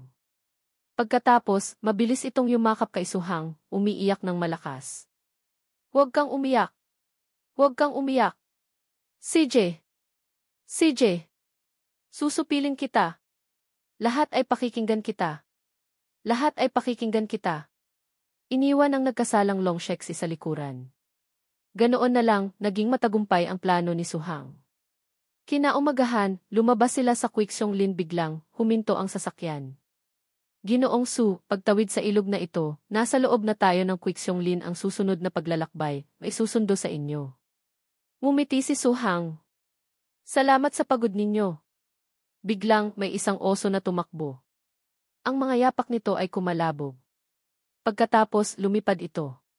Sa likod nito ay isang tao. Nagulat ang lahat. Pagkatapos, dahan-dahan itong lumapag sa lupa. Sinabi ng isang babae, ikaw si Suhang. Ako si Heiju, ang Yushi na nagbabantay sa Quixiong pwede mo akong tawaging Ate He. Nakasakay siya sa isang Chaiyan Hue, Crimson Flame Tiger, isang mataas na antas na mapanganib na uri. Mabilis na itinaas ng dalawa ang kamay, sumaludo. Ginoong Ju. Masaya rin si Suhang. Etju. Ipinaalam na sa amin ng pinuno ng kuta sa pamamagitan ng kagamitang pangkomunikasyon ang tungkol sa iyong isang buwang iskediul ng pagsasanay. Akala ko darating ka ng maaga, hindi ko inaasahan na ngayon ka lang dumating. Nahihiya si Suhang. Dahil may kaunting naantalang bagay. Nakakahiya naman. Itinuro ni Heiju ang dalawa. Maaari na kayong umuwi. Nag-aalala sila. Kung gayon ang mga bagahe sa likuran. Pagkatapos, tinawag niya, halika rito, Yuan. Sa sandaling ito, isang malaking unggoy ang lumitaw, nagulat si Suhang. Hindi niya maiwasang mag-isip. Yin Beiyuan, silverback ape, mataas na antas na mapanganib na uri. Tiyak na pinalaki na hanggang sa perpektong yugto. Ang lakas nito, mahirap hulaan sa panlabas na anyo. Pagkatapos, sinabi ni Heiju, Yin Beiyuan, dalhin mo ang mga bagahe nila sa kampo. Agad na sumunod ang unggoy. Itinuro ng dalawa ang daan para rito. Ginoong Yuan, dito po. Pagkatapos, tumalon siya sa likod ng tigre. Ang lugar na ito ay malayo sa kampo. Gusto mo bang sumakay sa aking Chaiyan Hue? Labis na nagpapasalamat si Suhang sa alok ni Heiju, ngunit mabilis siyang tumanggi. Hindi na po kailangan, Ate Ju. Sasakay na lang ako sa Long Shexi. Sa sandaling ito, malakas na tinawag ni Suhang, halika rito, Muntingxi. Agad na lumabas ang malaking Long Shexi, nag-unat, labis na nagulat si Heiju. Talagang ang munting nakababatang kapatid na hinahangaan ni Guro. Ang unang yuchong ay ang pinakamataas na antas ng mapanganib na uri. Pagkatapos, mabilis siyang umakyat sa Chaiyan Hue. Kung gayon, hayaan mong makita ni Ate Ju ang iyong galing. Sumibad siya, sumigaw mula sa malayo, ang pagiging masunurin at ang pakikipaglaban ay dalawang magkaibang bagay, ha? Sa likuran, ang unggoy na may puting tiyan ay buhat-buhat ang mga bagahe ni Suhang. Mabilis ding sumakay si Suhang sa Long Shexi. Hinabol ng Long Shexi. Nagbago ang tingin ng Long Shexi. Agad nitong ginamit ang lakas. Nataranta si Suhang. Ano ang gusto mong gawin? Pagkatapos, sumibad ito ng mabilis. Nahipan din ng hangin si Suhang, na pahiga sa likod nito. Kumapit siya rito. Kapag nakasakay, huwag kang gumamit ng kasanayan. Pagkatapos, mabilis silang sumibad papunta sa gubat. Ang Liu Dingzhen ay lumitaw sa harap ng kanilang mga mata sa ilalim ng dapit hapon. Sa labas ng pinto, dumating na sina Heiju at Suhang. Mabilis siyang kumatok ng paulit-ulit. Walang nagbukas. Galit niyang binuksan ang pinto. Sa sandaling ito, sumilip si Xuyu sa siwang ng pinto. Hoy, Ju! Pwede bang mas dahan-dahan? Ang bakal na pinto, malapit mo nang sirain. Pagkatapos, lumabas siya. Ju, sa susunod, tandaan mong magdala ng susi, ha? ganito ako kaabala, kailangan ko pa ring buksan ang pinto para sa iyo. Agad na nagalit si Heju. Abala ka? Abala sa pagtulog sa taglamig? Pinabantayan ko sa iyo ang Liu Dingzhen, tumakas ka naman habang wala si Tagapangulo Zi. Nahihiya si Xuyu. Hindi pagkakaunawaan.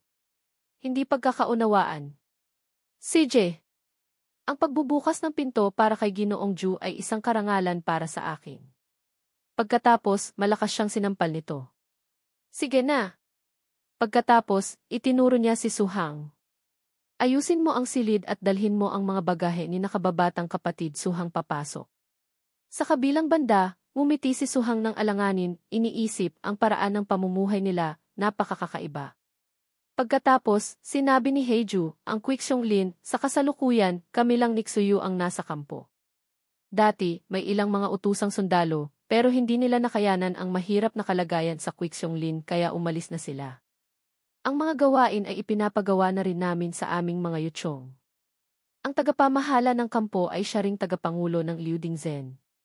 Ang Ginoong Yushai mula sa ibang lugar ay pumunta na sa tiwangwang na lupain para itaboy ang lahat ng mapanganib na uri ilang araw na ang nakalipas. May isa pang Yushai, si Linzen, balak din sanang hintayin kang dumating, gusto kanyang isama sa espesyal na pagsasanay ng Yushai. Ngunit hindi inaasahan na ilang araw kang naantala, kaya nauna na siya. Nahihiya si Suhang. May kaunting naantalang bagay. Tuwang-tuwa si Heju. Ayos lang. Tara na. Sa silid ko tayo mag-usap. Nang marinig ni Suhang na sa silid, agad siyang natigilan sa harap ng pader na puno ng mga ulo ng iba't ibang hayop. Nakatayo si Suhang doon, labis na nagulat. Nagsalita si Heju, Hoy. Hoy! Bumalik ka na. Natulala ka na ba? Nahihiya si Suhang. Hindi. Ang estilo lang ng pagkakaayos, napaka-espesyal, hindi ba? Ano? Akala mo ba ang lugar na ito ni Ate Ju ay isang hotel, tapos may mangyayari sa inyo? Pagkatapos, dahan-dahan niyang tinapik ang kamay sa tabi niya. O kaya, halika ka rito. Natigilan si Suhang, hindi makapagsalita. Nahihiya siya. Ito, di. Ngumiti si Heju. Sige na. Hindi na kita aasarin. Bago ka dumating, hindi mo pa naintindihan ang nilalaman ng espesyal na pagsasanay sa Quixiong, hindi ba? Pagkatapos, tumayo siya.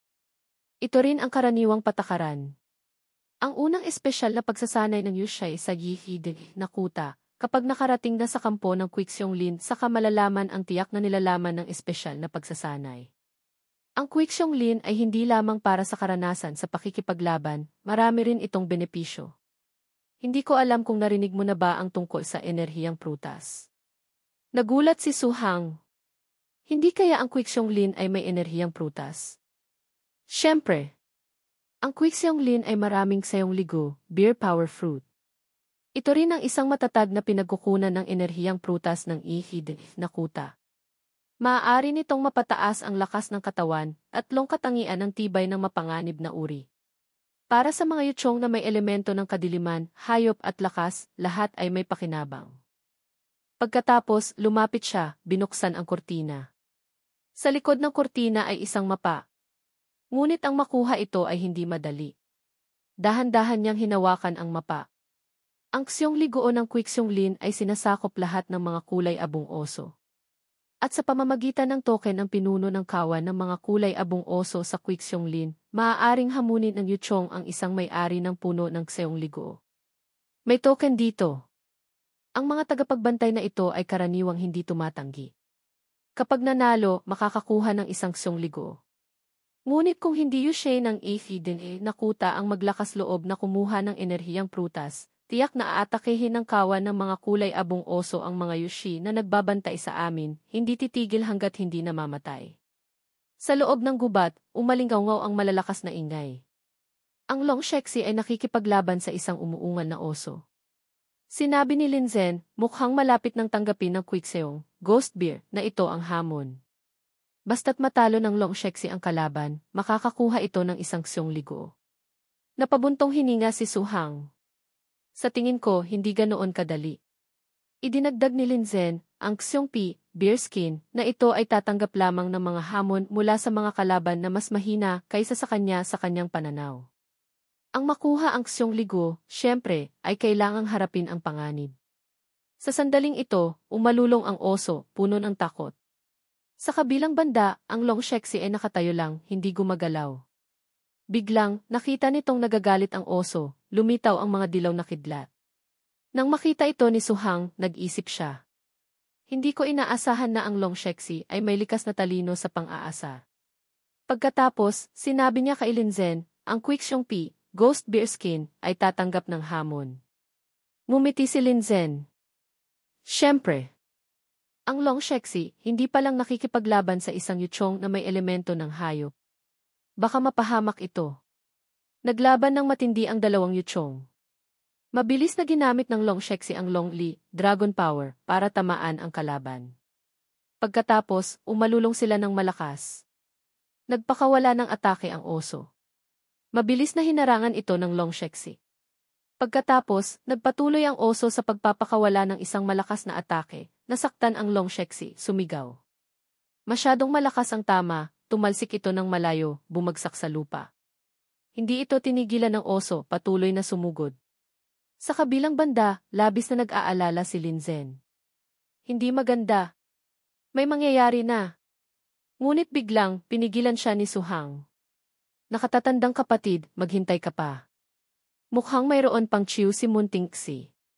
Sa sandaling ito, matalim na tiningnan ang Long Shexi ang oso. Pagkatapos, dahan-dahang lumapit sa kalaban.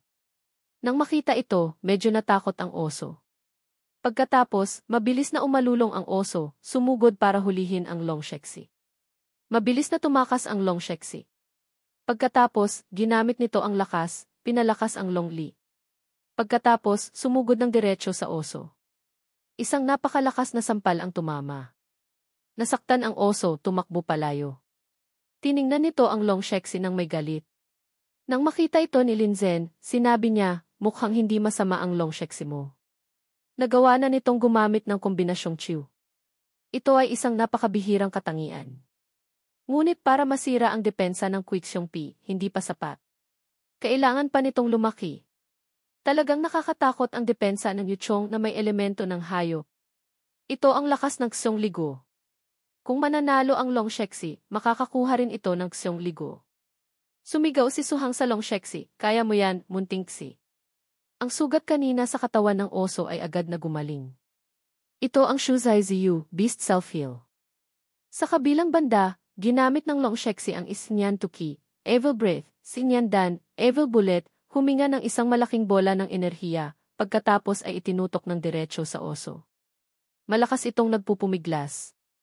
Ang chiw ay naging usok, lumipad sa lupa. Nakatayo ang oso doon, walang anumang pinsala. Pagkatapos, kumuha ito ng isang piraso ng kahoy, hinawakan ito, sumugod ng diretso sa Long Shexi. Sunod-sunod na lumipad ang mga piraso ng kahoy. Mabilis na iniiwasan ng Long Shexi ang mga piraso ng kahoy na iyon. Tumusok ng diretso sa lupa ang mga piraso ng kahoy. Pagkatapos, lalo pang dumami ang mga piraso ng kahoy na nakatusok. Napaligiran ng Long Shexi, medyo nag-aalala. Pagkatapos, umalulong ang oso, umalinggaw sa buong gubat. Nataranta si Linzen. Lumaki na siya. Patay na. Ito ang likas na talinong Kuang J, Berserk Strike. Gusto pa nitong magkunwaring baboy para kumain ng tigre. Nagulat si Linzen, tiningnan si Suhang. Ang likas na talinong ito, hindi ba't Quixiongpi rin ang may hawak nito? Pagkatapos ma-activate, maaaring mapataas nito ang lakas at depensa pansamantala. Ang kasalukuyang Long Shexi ay hindi pa kayang talunin ang ganitong uri ng kalaban. Oras na para itigil ang laban. Nag-aalangan si Suhang, tiningnan ang Long Shexi. Nakatatandang kapatid, sa aking espiritual na mundo, hanggang ngayon, hindi pa ako nakakatanggap ng hudyat ng tulong mula sa Long Shexi. Pipiliin kong maniwala sa kanya. Sa panig ng Long Shexi, natataranta itong tumingin sa paligid. Sa harap nito ay isang mabangis na Quixiongpi. Ang Long Shexi, na may determinadong mga mata, ay ginamit ang kasanayang Iksai Erduansu, Evil Habit Second Stage Speed, para iwasan ang mapanganib na atake ng Quixiongpi. Nang makita ang Long Shexi na tumatakbo, nagmamadaling sinabi ni Linzen, patay na. Sa ganitong bilis, hindi mahahabol ng Long Shexi ang Quixiompy. Masasagasaan siya nito. Habang hinahabol, ginamit ng Quixiompy ang kasanayang Erji Kaihuamengong, second level awakening fierce attack. Ang Long Shexi na tumatakbo ay huminto, tiningnan ang Quixiompy, pagkatapos ay nagkaroon ng ideya. Ang buntot ng Long Shexi ay inilagay sa lupa, ginamit ang kasanayang Erji Kaihua Wanshai, second level awakening stubborn rock, umatake sa Quixiompy. Pagkatapos, bumagsak ang Quixiompy, gumulong-gulong, bumangga sa isang puno. Nang makita ito ng Long Shexi, ikiniling ang ulo, tumingin pagkatapos ay tumawa ng malakas. Si Linzen sa gilid ay nagulat, tuwang-tuwang nagsalita ng malakas, "Stang ina. Ito ba ay isang hangal na oso? Bakit hindi ko ito nakita?" Si Suhang, isang kamay ay nakakapit sa ilang sanga, ikinaway ang kamay, ngumiti. Hihihi. Swerte lang. Swerte lang. Nahihiyang sinabi ni Linzen, paumanhin, nakalimutan ko. Ang kasalukuyang espiritual na enerhiya mo ay hindi pa sapat para buhatin ka. Nang marinig iyon ni Suhang, ngumiti rin siya ng alanganin. Biglang, humihip ng pito si Linzen. Isang lawin ang lumipad. Iyon ang lumilipad na yuchong ni Linzen, ang Xuwei He Guanying, blood-tailed black-crested eagle. Nagulat si Suhang, tiningnan itong lumilipad, dinagit ang dalawang balikat niya, pagkatapos ay ibinaba sa lupa. Habang nakatapak sa lupa, umiti si Linzen. Talagang ang alagad na hinahangaan ni Guro. Ang labanan ngayon, ang Long Shexi mo ay hindi rin nagkulang sa pagsisikap. Itinaas ni Linzen ang kamay, ang singsing ay naglabas ng berdeng liwanag. Halika rito, Himawkaw, river moss grass. Mula sa ilalim ng lupa, isang berdeng halaman ang lumabas. Ito ang Himawkaw, isang yuchong na may kakayahang magpagaling, uri ng halaman, maaaring mag-ugat sa lupa para sumipsip ng sustansya. Ito ang isa sa mga patakaran ng hamon ng Quixionglin. Pagkatapos ng hamon, kailangang pagalingin ang Quixiompy. Kung hindi, aatakehin ng kawan ng mga oso sa Quixionglin. Masayang tiningnan ng Long Shexi ang Himawkaw na nagpapagaling sa Quixiompy. Nang marinig ito ni Suhang, ngumiti siya ng alanganin, sinabi kay Linzen, dapat lang. Talagang naabala kita, nakatatandang kapatid. Ngumiti si Linzen. Maliit na bagay lang iyan. Dahan-dahang minulat ng Quixiompy ang mga mata. Nang makita ang Long Shexi na nakaturo sa kanya, kasama ang Himawkaw na tumatawa sa kanya, nagalit ang Quixiompy, namula ang mga mata, umalulong. Lumapit si Linzen, ipinatong ang kamay para pigilan ang Quixiompy. Tapos na ang hamon. Kung gusto mo pang lumaban, kailangan mong magdagdag ng isang Xiong Ligo. Nang marinig ito ni Linzen, nagulat siyang huminga ng malalim, pagkatapos ay lumingon at umalis. Tiningnan ni Suhang ang Quixiompy na umalis, nagtatakang nagtanong, ga. Ganoon na lang siyang umalis? Nasaan ang prutas? Tumawa ng malakas si Linzen. Tara na. Sumunod ka, malalaman mo. Sabay silang dalawa, kasama ang Long Shexi, sumunod sa Quixiompy. Pagkalipas ng ilang sandali, nakakita sila ng isang puno na maraming Xiong Ligo.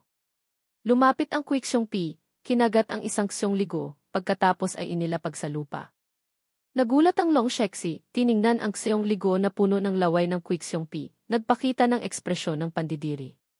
Nang makita ito ng Quixiompy, umupo ito sa gilid, tumatawa ng mapanukso. Kinagat ng Long Shexi ang prutas, pagkatapos ay lumabas. Ipinaliwanag ni Linzen kay Suhang, tiyak na sinabi rin sa iyo ni Heiju na bawat lugar ng isang Quixiompy ay may isang puno ng Xiong Ligo, hindi ba? Sa gitnang bahagi ng punong iyon, iyon ang tirahan ng isang lahi ng Xiongpy.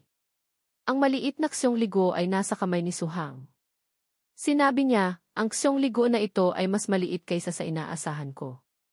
Lumingon siya kay Linzen, nagtanong, nakatatandang kapatid, paano ito ginagamit? Ngumiti si Suzen. Kainin mo lang ng diretsyo. Kapag napitas na, ang mahiwagang enerhiya sa loob nito ay magsisimulang kumalat. Sa loob lamang ng ilang minuto, kung walang magandang paraan para itago, mas maagang kainin, mas epektibo.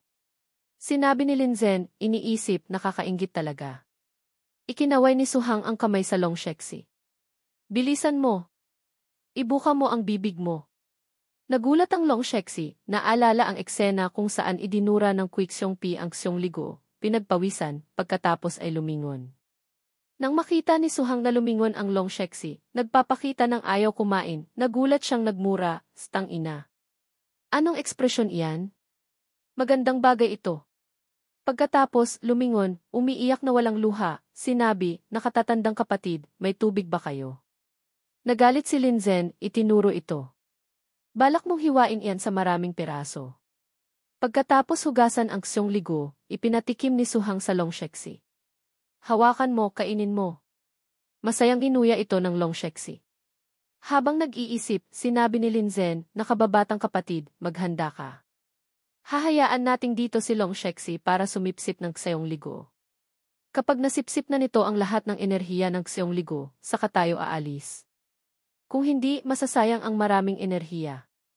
Tulalang kinamot ni Su Hang ang ulo, nagtanong, "Maghanda?" Ang singsing sa kamay ni Lin Zhen ay kumislap, tinawag, "Halika rito, Xiao Shaiban Dian Gangmang, Roaring Lion Earthplate Rock Steel Bow." 2 sawa at 1 leon ang lumitaw. Bandian Gangmang, napakadelikadong uri, yugto ng pagtanda. Xiao Shai, mataas na antas na mapanganib na uri, ganap na yugto.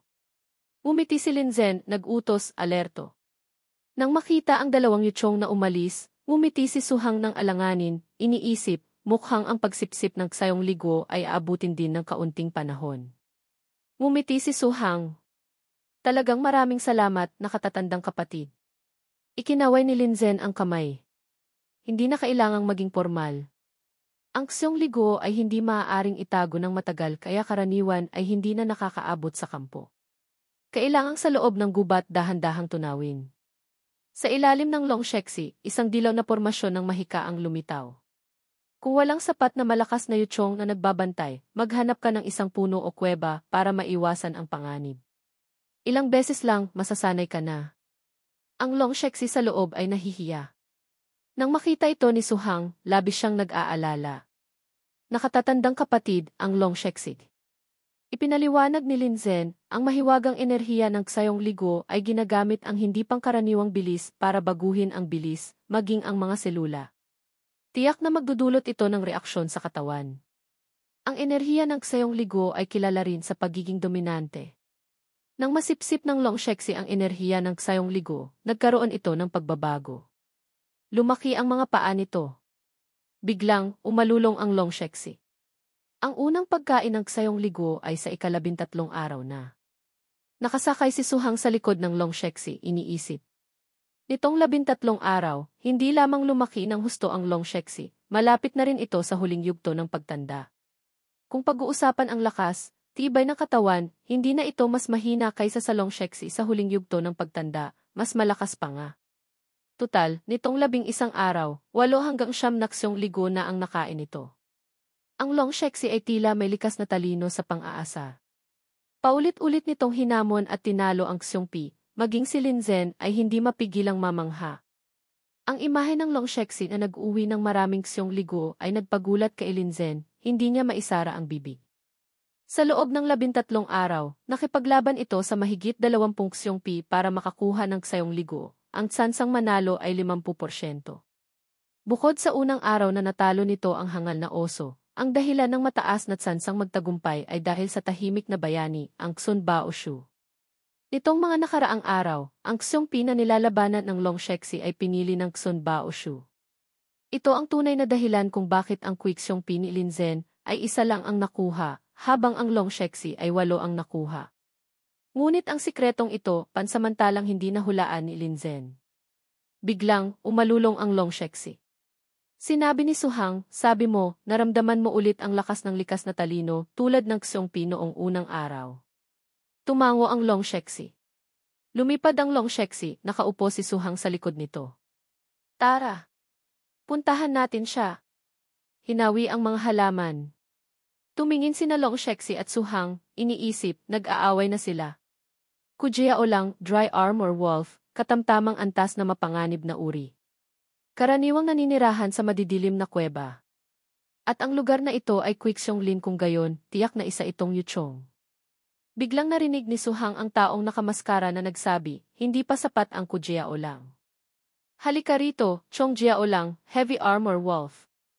Tapusin mo itong Hexyongpi, Black Bearskin, na ito. Nang marinig ito ni Suhang, tahimik siyang nag-isip. Chong Jiaolang, ang ebolusyon ng Ku Jiaolang, isang espesyal na mapanganib na uri, halos walang kahinaan, maihahambing sa pinakamataas na antas ng mapanganib na uri, mas malakas pa kaysa sa Chaiyan Hu ni Heju. Nang makita ang Chong Jiaolang na lumitaw, nagulat si Suhang, iniisip, ang isang ito, tiyak na nasa ganap na yugto na, at ang estado ng pagpapalaki ay napaka-perpekto. Tumakbo ang Chong Jiaolang, sinugod ang Xyongpi, nagpadura ito ng dugo at nahulog sa tubig. Nagulat at natakot sina Suhang at Long Shexi, iniisip, ang bilis naman. Nanalo na agad. Sumandal si Suhang sa baba, iniisip. Sinabi ni Kuya Hu ang naang hidden na kuta ay isang puwersa na daan-daang taon ng matatag sa kulay abong tiwangwang na lupain na ito. Sa proseso ng pag-unlad, syempre, hindi maiiwasan ang mga labanan. Kaya, marami rin itong mga kaaway. Isang malakas na kaaway ng hidden na kuta ay tila ang Yushi na kumukontrol sa Ku Jiaolang at Chong Jiaolang na ito. Dahil kontrolado nila ang tirahan ng Ku Jiaolang, tulad ng hidden na kuta na kumukontrol sa Quixionglin, ngunit hindi kasing laki ng Quixionglin ngayon, lumitaw sila sa Quixionglin dahil sa Xiongligo. Pero paano sila nakaligtas? Dapat malaman na kahit ang hidden na kuta natin ay hindi pa ganap na naunawaan ito. Tiningnan ni Suhang silang lumalapit sa puno ng Xiongligo. Biglang, bumunot ng hiringgilya ang taong nakamaskara, sinipsip ang laman sa loob ng Xiongligo. Nagulat si Suhang, iniisip, iyon ay Ti. Biglang, sa himpapawid, isang yuchong ang lumitaw. Nataranta sina Suhang at Long Shexi, iniisip, patay na. Isang BZ Sushu, Exploring Beast. Ang taong nakamaskara ay tinatanggal ang hiringgilya mula sa puno ng Xiongligo. Biglang, narinig ang ungol ng yuchong, nagulat siya, galit na sinabi, stang ina. Hindi ko inaasahan na may nakatagong puting daga pa. Nakakainis. Inutusan niya ang kanyang yuchong, ang Chong Jiaolang. Pumunta ka roon, tingnan mo. Pagkatapos, sumakay siya sa Ku Jiaolang, hinabol sila. Ilang minuto pagkatapos, biglang, nahabol na niya si Suhang. Nakaupo si Suhang sa likod ng Long Shexi, iniisip. Chong Jiaolang, isang mapanganib na uri na maaaring sakyan. At may paraan pa para makapasok sa Quixionglin ng hindi natutuklasan. Tiyak na isang malaking isda ito. Pagkatapos mag-isip, kinuha ni Suhang ang telepono mula sa bulsa, tumawag. Emergency. May nakitang magnanakaw. Mabilis na pumunta kayo para sumaklolo. Mabilis na pumunta. Hindi pa tapos magsalita, namatay na ang telepono. Tiningnan niya ito, sinabi na. Naubusan na ng baterya. Talagang matagal nang ligtas, kasama pa ang reputasyon ni Guro, kaya minamaliit ko na. Galit siyang nagsalita, stang ina. Ngayon, kahit malaglag pa ang ulo ko, kailangan kong maipadala ang balita. Nakaupo siya sa Long Shexi, tinawag ang Xun Baoshu.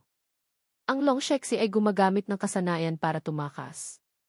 Nang makita ito ng taong nakamaskara, nag-utos siya, Chong Jiaolang, buksan ang kasanayan, habulin mo. Lipulin mo ang puting daga at ang basura niyang yuchong. Biglang, huminto ang Chong Jiaolang, ginamit ang kasanayang Xi Hei Xianjai, Evil Habit Black Line Strike, isang ikalimang antas na kakayahang nabuksan. Pagkatapos, isang iglap, isang itim na guhit na lamang ang natira, sumusunod kina Long Shexi at Suhang. Nagulat si Suhang, lumingon, nagmamadaling sinabi, Long Shexi, gamitin ang Xi Erduan Sugong, Evil Habit Second Stage Speed Attack. Tandaan, kailangang tumakbo papunta sa mga halaman sa gubat. Umalulong.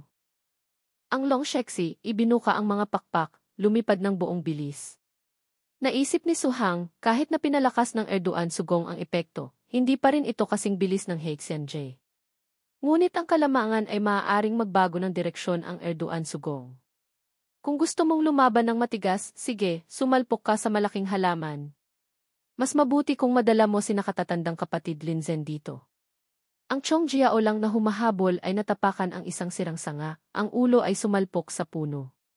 Huminto ang Chong Jiaolang. Naggangalit siya, sinabi, ang bilis tumakbo ng puting daga. Pagkatapos, ipinatawag niya ang isang tigring may berdeng mga guhit, ang Dian Guanghu Electric Light Tiger, isang mapanganib na uri na may tatlong elemento, liwanag, kidlat, at hayop. Lumipat siya sa Dian Guanghu pagkatapos ay itinuro ang unahan. Biglang, nahabol na nila sila. Tumalo ng Dian Guanghu papunta kay Su Hang, ginamit ang elemento ng liwanag, Guangxu, light bind. Nang makita ito ng Long Shexi, umiwas ito. Kahit nakaiwas, nasugatan pa rin. Nang makita ito ni Su Hang, nag-isip siya. Isang napakadelikadong uri ang Dian Guanghu. Tiyak na nasa ganap na yugto na ito. Ang Xun Baoshu ay takot na nakakapit sa balikat ni Su Hang. Hinawakan ni Su Hang ang sugat, iniisip kung ganito, kahit hindi mahabol, magiging parang aso na rin ako.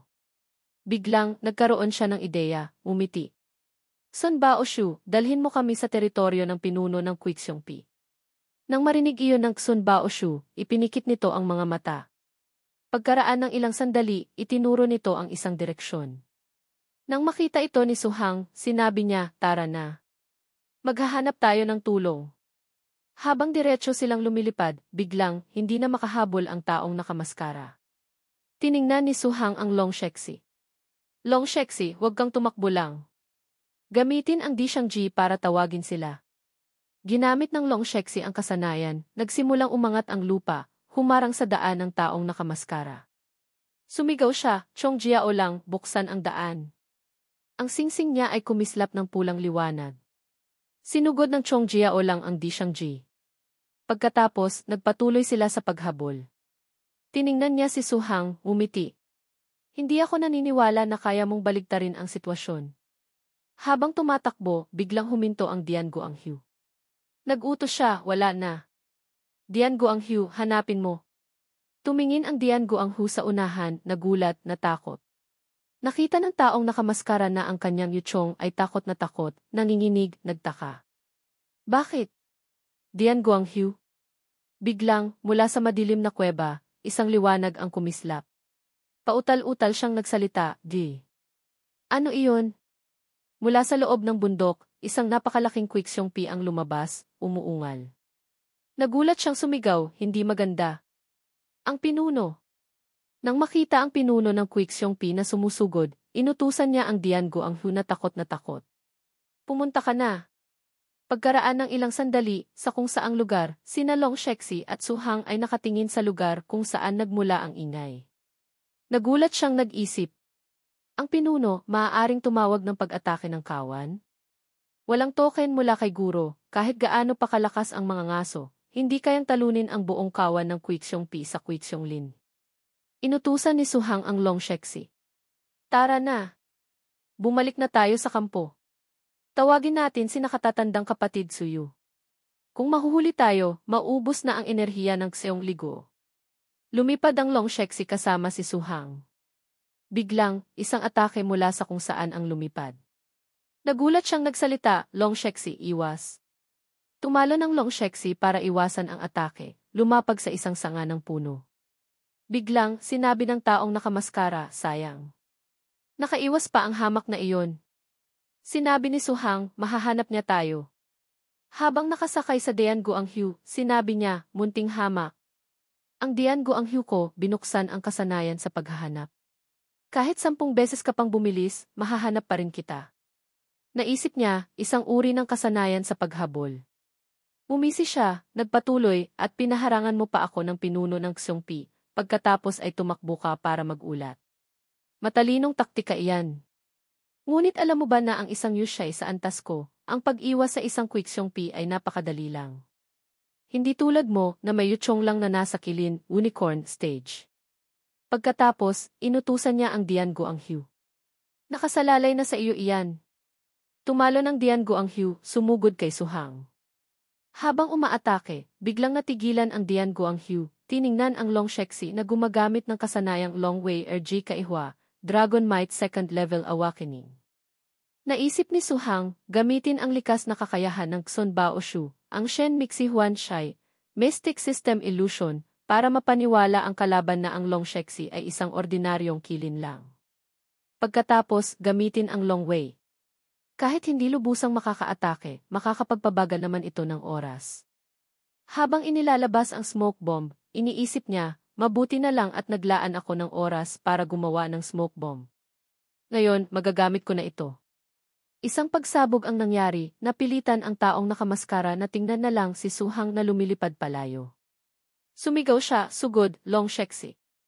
Ito na ang huli nating pagkakataon. Ngumiti siya. Haha. Gusto mo pang tumakbo? Sa tingin ko, gusto mo nang maging engkanto. Inutusan niya ang Diango ang Hugh. Gamitin ang kasanayang Dianzai, electric restraint, habulin mo. Tapusin mo na siya. Habang hinahabol, sinabi niya, patayin muna ang munting hamak, pagkatapos ay patayin ang basura niyang Yuchong. Tiningnan ni Suhang ang Diango ang Hu na sumusugod sa kanya, sumigaw, patay na. Biglang kumislap ang singsing niya. Kakayahang Huyu ka Ihwalyujay, Fire Taming Awakening 6th Level, Hu Zayushu, Fire Beast Tamer. Isang pulang kalasag ang lumitaw. Nang tamaan ito ng Diango ang Hu, tumalsik ito. Umiiyak siyang nag-isip. Guro! Guro! Ang Hu Zayushu, maaaring gamitin para protektahan ang sarili. Bakit hindi mo sinabi agad? Kung hindi ako namatay sa tama, namatay naman ako sa takot. Sinabi niya, talagang tinatakan ang lakas. Tanging ang pinakamataas na antas ng mapanganib na uri ang, kapag nasa yugto ng pagtanda, makakapasok sa singsing na imbakan. Pagkatapos, sumigaw siya. Ang singsing na imbakan na ito ay sikat din sa mga gitnang antas na mapanganib na gamit. Ako nga, wala pa nitong magandang bagay na ito. Sino ka ba talaga? Nagmamadaling sinabi ni Suhang, Long Shexi, ano pang ginagawa mo dyan? Tumakbo ka na. Kumislap ang singsing niya. Gusto mo pang tumakbo? Ako. Kahit sino ka pa, huwag kang umasang makakapag-ulat. Halika rito, Bai Shanshai, White Mountain Leon. Pagkatapos, isang puting leon ang lumitaw. Umiiyak si Suhang. Stang ina. Gaano karami ba talaga ang yuchong ng taong ito? Huwag kang masyadong mang-api. Ngumiti siya. Munting hamak, kahit sino pa ang guro mo, ngayon, tiyak na mamamatay ka. Biglang huminto ang Long Shexi. Nang makita ito, sinabi niya, bakit? Hindi ka na tumatakbo. Lumingon si Suhang, tiningnan siya, ngumiti ng masama. Kilala mo ba ang yuchong na ito? Nagulat siya. King Feng Diao, Green Wind Eagle. Ang yuchong na tagapagmasid ni Lin Zhen. Sa himpapawid, lumitaw si Lin Zhen na nakasakay sa yuchong. Lumapag ang yuchong sa lupa. Sinabi ni Lin Zhen, sino ang maglakas loob na saktan ang nakababatang kapatid ko sa Quichong Lin? Ang taong nakamaskara na nakasakay sa Bai Shanxi ay nagsabi, naglakas loob kang humarang sa akin. Ngumiti si Lin Zhen. Hindi ako naglakas loob na humarang, naglakas loob pa akong pumatay. Ikaw na hamak mula sa Zui Huzen, Sin Fire Town. Nang marinig ang sinabi ni Lin Zhen, nagalit ang taong nakamaskara. Tiningnan ni Suhang, tahimik na nag-isip. Zui Huzen. Narinig ko na iyan. Ang buong pangalan ng Zui Huzen ay Zui Honing Judi, Sin Fire Concentration Point. Isa rin itong malaking lugar na may matagal ng kasaysayan, palaging kaaway ng ihidilif na isla. Hindi tulad ng Quichong Lin, ang pinuno nila ay tila may malalim na kaugnayan sa teritoryo ng Yuchong. Bigla niyang naisip ang Kujiao lang. Hindi nakapagtataka na ang mga pangunahing Yuchong nila ay may katangian ng lobo. Biglang humiti ang taong nakamaskara. Ang batang ito, lumalaki na ang bibig. Baka lang wala kang kakayahan. Pagkatapos, umiti siya at inutusan ang tatlong yuchong. Ha! Sugod! Punitin ninyo siya. Tingnan natin kung pagkatapos niyang mamatay, maglalakas loob pa siyang magmatigas. Nang makita iyon, umiti si Lin Zhen. Haha! Sige lang. Kapag napatay na kita, malalaman mo kung may kakayahan ako o wala. Bandian Gangmang, Earthplate Rock Steel Bow, Yuan Yingbao, Phantom Leopard. Isang malaking sawa at isang leopard ang lumitaw. Suminghal si Lin Zhen, tiningnan ang Chong Jiao lang na lumalapit para atakihin si Lin Zhen. Sumigaw si Suhang, nakatatandang kapatid. Biglang, isang kamao ng apoy ang lumitaw, sinuntok ang bibig ng Chong Jiao lang, bumagsak ito sa lupa. Natakot siya. Ano iyon? Nang makita ang isang taong apoy na nakatayo sa tabi ni Lin Zhen. Hure Dunan, Fiery Poison Man, isang espesyal na mapanganib na uri, may elemento ng lason, martial arts, init, mahika, at pang-akit. Nagulat si Suhang, iniisip. Iyon pala, nang gamitin ni nakatatandang kapatid ang Chiuban Dian Gangmang, ginamit din niya ang Horedunan. Ngunit ginamit niya ang kasanayang may elemento ng mahika, yakapin ang puno, hintayin ang kuneho. Mahigpit na ikinuyom ni Suhang ang kamao, tahimik na nag-isip. Ito ay isang yuchong na may 5 elemento. Sa ulo ng Chong Jiao lang, isang apoy ang nagliliyab.